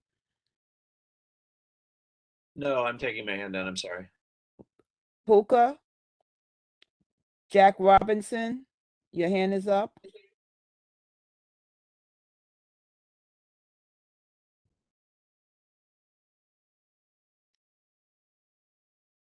Ethel Tyus, your hand is up. Yes, ma'am. If it's the printed minutes say Sterling Street, please correct that to be Sterling Place. Thank you. Okay, can we have a motion for these applications?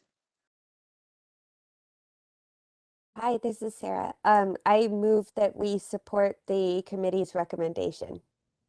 I'll second. Okay, who's the second, please? John Buckholz. Thank you. Mr. Widowax, can you do the roll call, please? The vote.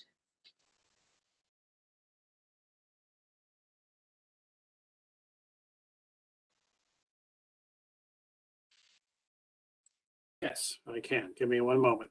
Okay. This was everything, right? We did all Yeah. three? Okay. Yeah. So for the renewals and the new license. Kirmany Allison. Yes. Thank you. Linda Andrews. Yes. Thank you. Desmond Atkins.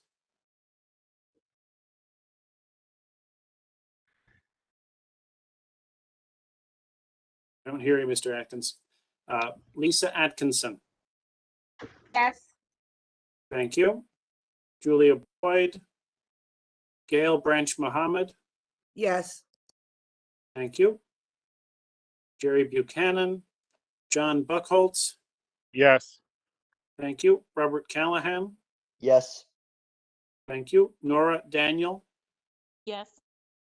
Thank you. Kevin Farley. Yes. Thank you. Andrea Ferris.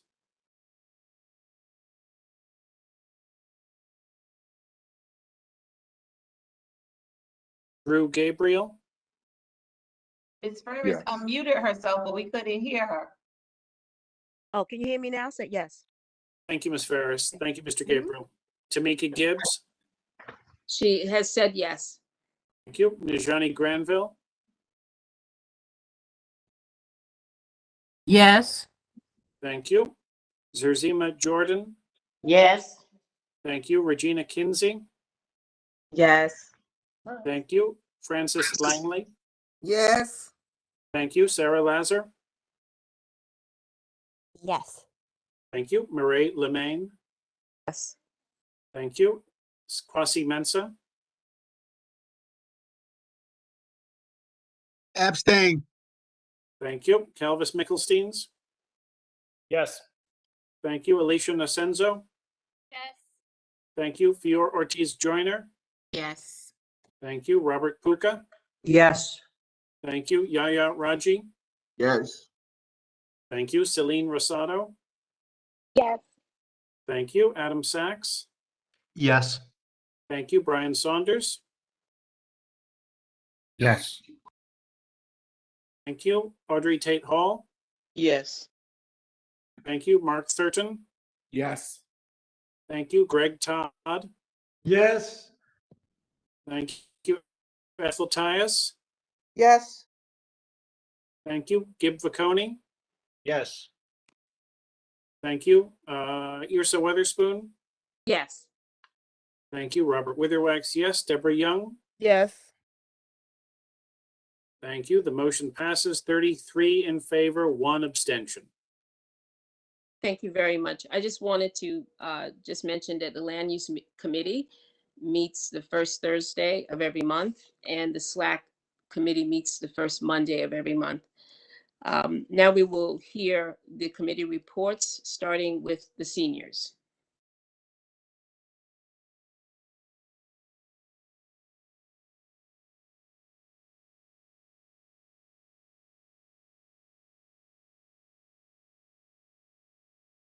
Good evening. Can you hear me? Yes, thank you. Okay, so the seniors committee met on November 3rd. We had a very productive meeting. Brian Saunders was our guest.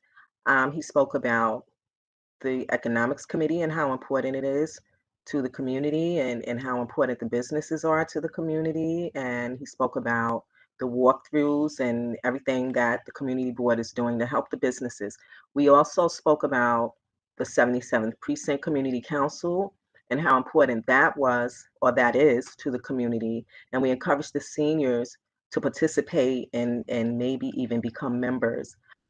We spoke about Mr. Caldwell and keeping up some of the traditions, and it was really a productive meeting. The seniors also went to the first in-person precinct council meeting that we've had since the pause. And Brian Saunders, as everyone knows, was elected as president of the 77th Precinct Community Council. And so this was the things that we discussed. He was our only guest. It was very productive. The seniors enjoyed the meeting. They enjoyed going to the 77th Precinct Council community meeting. And we're hoping that moving forward in the future, that they will continue to take part, and that we can maybe have some more events dealing with the precinct and the seniors. So that pretty much sums up what took place at the senior committee meeting on November 3rd. Thank you. Ms. Kinsey, can you remind everyone when you meet? Okay, yes, I was just going to say that the next meeting is the first Wednesday in December. That's December 1st, and notifications will go out. Great, thank you, Gail. Next will be Parks, Ms. Andrews. Good evening, everyone. The Parks Committee met last night at 7 o'clock. We also had a very productive meeting. We want to announce that we're going to have the Friends of Borough Park will be sponsoring a tree lighting in December of this year. I do not have the date as of yet, but as soon as the date is confirmed, we'll send that date to the Community Board office.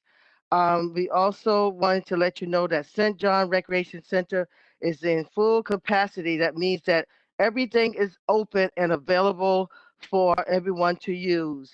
I want to remind everyone that there are still free registration offered until December 31st, but you must have proof that you have at least one vaccination shot. Just remind you, after December 31st, everything is going to go back up. So the adults will have to pay $150 for the whole year and $25 for seniors. And seniors are considered 62 and over. The pickleball, the swimming, and everything, like I say, is open, but please contact St. John Recreation Center to get the schedule, because there are certain times where only children are allowed in the building besides the staff members, and that's between 3 to 6 p.m. On a daily basis, except for the weekends. It's a different schedule. Just want to remind everybody, since the lighting system is out out of sync right now, there are no swimming after 6 o'clock, or after, I think it's 5 or 6 o'clock. Check with them with the center, because of the lighting is off because of the change of the time. So you need to really contact St. John Recreation Center to get the schedules about each activity there. Now I'm going to give the floor to Greg to provide more information. Yes, good evening, folks. One brief thing, Glenda, I just remembered, the mayor is coming, right? Next week, to St. John's Rec. Is that what you were saying? And Yes, that they the were mayor. going to have, the mayor's next Thursday, I think. Yes, a week from yes, today. he is. Yes, he's And- going to be offering some programs, some information for the community. You need to contact the Recreation Center to get more information on that. And it's the miracle of the lights, because the lights in the pool will be working by next Thursday. Yes. Yes. Praise the Lord. Yes. Yeah, so that's great. One thing that will not be working, unfortunately, is the commercial kitchen at the St. John's Rec, which has not been functioning, we were told, by over 5 years. Apparently because it does not meet the code in terms of ventilation. And I should say, St. John's Rec is asking for any electeds out there. If you are one of those, would like to make a contribution, a parting gift in your final month, it would be a great contribution to the community to put some money in to fix that kitchen. As you know, healthy eating is critical to healthy living. And one way to get healthy eating is to know how to cook properly. So cooking lessons would be great if we can get that kitchen up and running. Final thing regarding community gardens, there are 3 drop-offs for food scraps in Community Ward 8. If you want to have your food scraps end up as compost as opposed in a landfill, you can send them to the Amani Garden, which is open on Saturdays from 11 to 1 and Wednesdays 8 to 10. Also, the Walt Chamel Garden on Dean Street near Bedford is open for food scrap drop-off, and also the Prospect Heights Farm on St. Mark's near Vanderbilt the latter two gardens, you can check the gardens for the hours they're open. Okay, that's all I got. And our next meeting is going to be December the 7th via the WebEx. Just one more thing, I just wanted to just let you guys know that the Broward Park reconstruction of the pathway is still under construction. They're going to be doing the pathway, the drainage, reseeding of the lawn, and add new benches. And that capital project should last until December 2021 of this year. That's it. Thank you, Ms. Andrews. Next up is Mr. Thurton with safety. Mr. Thurton? Hey, good day. It's Mark Thurton for Public Safety. We met on October the 25th by way of WebEx, and it was a productive meeting. The 77th precinct gave their their monthly report. Unfortunately, we had murders in the neighborhood, but the numbers are down. Crime overall is down, and they're very active in the community. So we definitely have to give them the support on that. In reference to the public safety, we also joined forces with Economic Committee. We did a walk on Saturday with the Economic Committee held by Brian Saunders to support Nostrand Avenue. So that was extremely productive. And I know it's a long night. And our next meeting will be on Monday, the 22nd, by way of WebEx, and that's going to be at 6 o'clock. We're going to be doing fire safety overview, and also we hope to have representative from the district attorney's office to come in and speak about what the processes with the district attorney is, and also their impact on reducing the violent crimes and unfortunately the murders that we have in our neighborhood.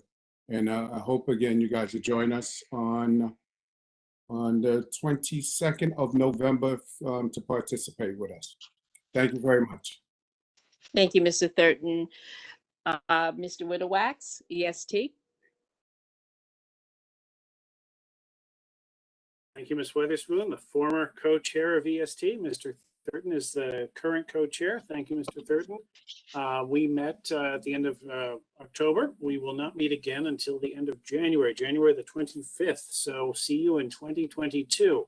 But our committee has split off into 4 smaller subcommittees, which will be doing some good work in the interim 2 months. And when we reconvene in January, we will have the reports of those subcommittees. We will have the next phase of the co-namings, which, as Mr. Rothblatt said at the start of this meeting, we approved 2 co-namings. Now we need to notice the communities whose intersections are going to be possibly co-named and give the residents an opportunity to come and talk about their opinion on the co-naming. And then we will bring an action item, hopefully in February, to the full board on each of those co-namings. Hope to see you all in January of 2022. Thank you so much, Mr. Widowax. Next up is Brian Saunders for Economic Development Committee. Good evening, everyone. I just want to give a thank you to Mr. Thurton and everyone on Economic Development that came out for our Saturday walk.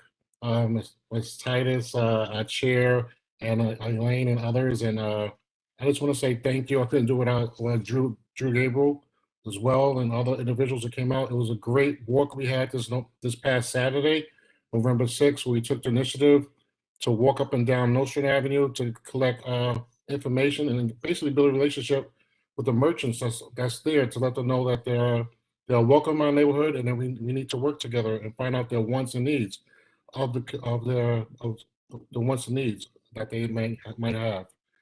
And also, yes, Ms. Kinsey, thank you for inviting me to talk to the seniors. It was a very enlightening experience, and it taught me a lot as well. I want to make it short. Economic Development meets the second Tuesday of every month at 6:15. The second Tuesday of every month. EDC covers so many different things, whether sanitation, public safety, education. It involves everything. And I understand land use and slack is very important, but the economic development is very important in our community as well. I would hope that I could have more members to come and more individuals, other individuals to come in and join us to help move the goals and ensure the development of our community. So the second Tuesday of every month, I welcome you. And if I could do it and all the members of our community can do it, you can also. It's time. Thank you all. Happy holidays. Happy Veterans Day. Happy Thanksgiving, happy holidays, and thank you for your time.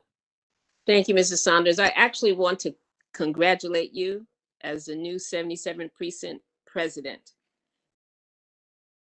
Thank We wish you. you the I best appreciate it. in this role. We know you're going to do great things. So I wanted to just say that. Congratulations. Yes.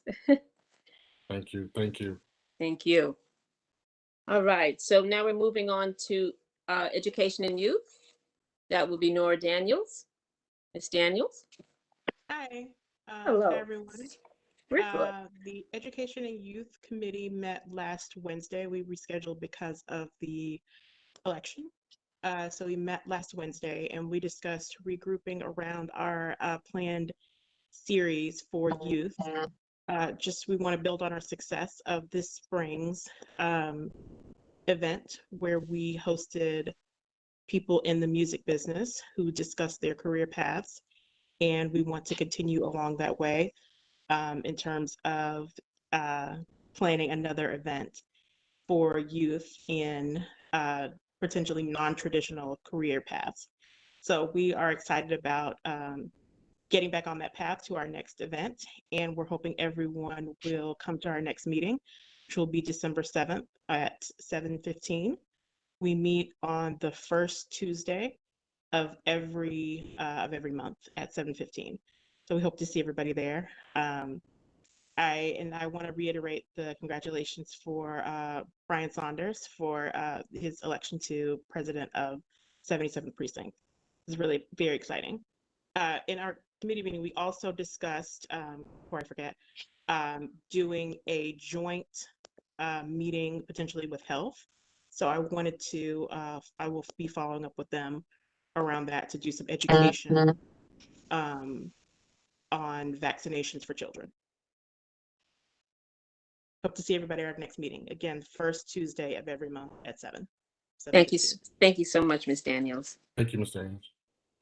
Okay, so Tamika Gibbs does not have a report. She's the chair for health, but I wanted to let you know that they meet third Thursday of every month. So next week, Thursday, will be their meeting. Okay, next up is housing. Ms. Granville.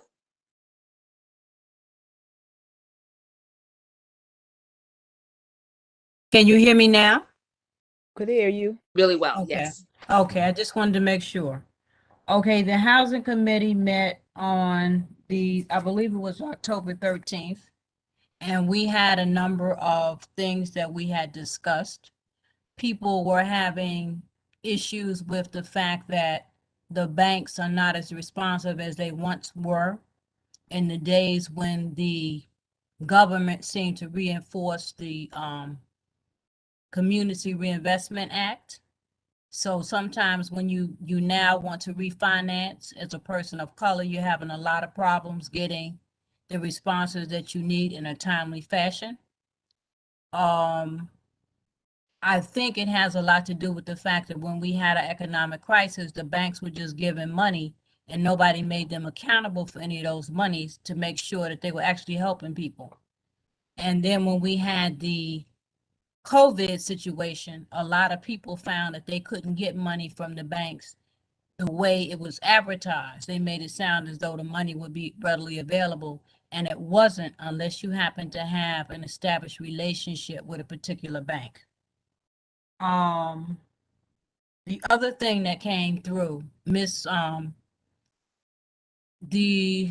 and for some reason right now I can't think of the lady's name, but she came to the meeting and she works for Councilwoman Ambry Samuels, and people were talking about the problems that they were having with the lottery. And she made it very clear that when you apply, If you happen to have anything that you cannot document, when it's time for them to call you, you're gonna have a problem. So if you have any children in the household and they're not there anymore, or vice versa, make sure that when they call you or you have any changes in your household, update your particular documentation, because if you don't, it will prove to be a problem for you. So that's one of the things that came through. So I thank Miss, I believe Kim, I can't think of her last name. Kim Robinson. Kim Robinson. Kim Robinson. Okay, Miss Robinson was very helpful because she actually deals with constituents in that office. And a lot of people who've had problems with housing lotteries have called her for their assistance. And she also made it clear that when you apply, if someone turns you down for something, make sure you appeal within a certain time frame and make sure you take notes as far as the chronology of when you applied and when you were given certain responses and what have you. She said it's very important. So we're looking forward to more people coming out to the housing advocacy meeting, because we realize that everyone needs some place to live. And we really want the input from people in the community. And I was happy to find out that one of our board members actually does live in a housing development in public housing, so she can speak firsthand of some of the difficulties they're having. So if you all can make it out, we promise that you will be informed and you will find out some things that you ordinarily would not know. So please come out. We usually meet the second Wednesday of every month. Thank you. Thank you so much, Ms. Granville. Now for veterans. Sorry, there was just one more thing. Sure. that I was hoping. So the housing committee also discussed our continued opposition to the tax lien sale policy, and we discussed drafting a letter where we would where the board could express this opinion to the incoming city government. The tax lien sale policy was going to end at the beginning of this year, but then the city council renewed it, but they renewed it temporarily. So, if people are interested in learning about the tax lien sale and maybe want to also contribute to this letter that will hopefully come to the board for a vote, that's another thing that came up in the housing committee. Thank you. Thank you. Okay, so now we're at veterans. Our acting chair, Ms. Granville. Anything to tell us? Just to mute yourself. Yeah. Can you hear me now? Clearly, yes. And now you're back off. You're muted. Is this better? Yes. Okay. For the housing committee, we were very happy that Mr. Doug Williams came to the beginning of my meeting, or should I say our meeting, and he is the chair of the Veterans Committee for Community Board 3. So he was very encouraging, and after the meeting, he sent me a couple of contacts as far as information is concerned, so that we would be able to start out with some speakers who can actually give us some information. And someone wanted to know what is the most pressing problem, and he said, well, homelessness is one of the pressing problems, but the people who would be coming to speak could go into detail as far as what those pressing problems are. And one of the things that came through is that people automatically think that veterans get a pension, and that's not true. The pension depends on how many years you were there. So it's like any other job. If you were vested a certain number of years, then you have a pension. But if you've only been there 4 or 5 years or maybe 10 years, you don't have the pension that people think you have.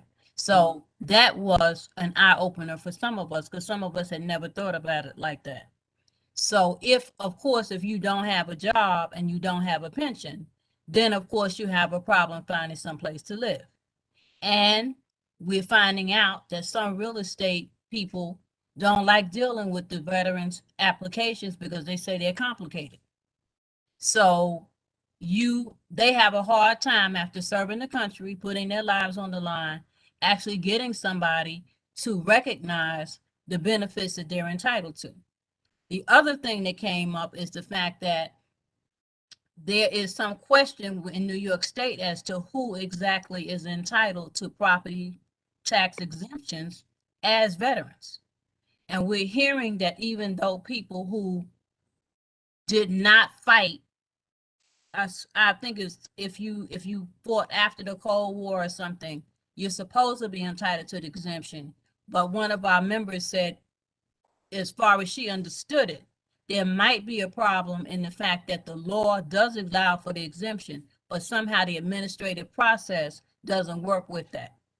So that's a shame when you think about the fact that people actually put their lives on the line and it was a declared war of sorts.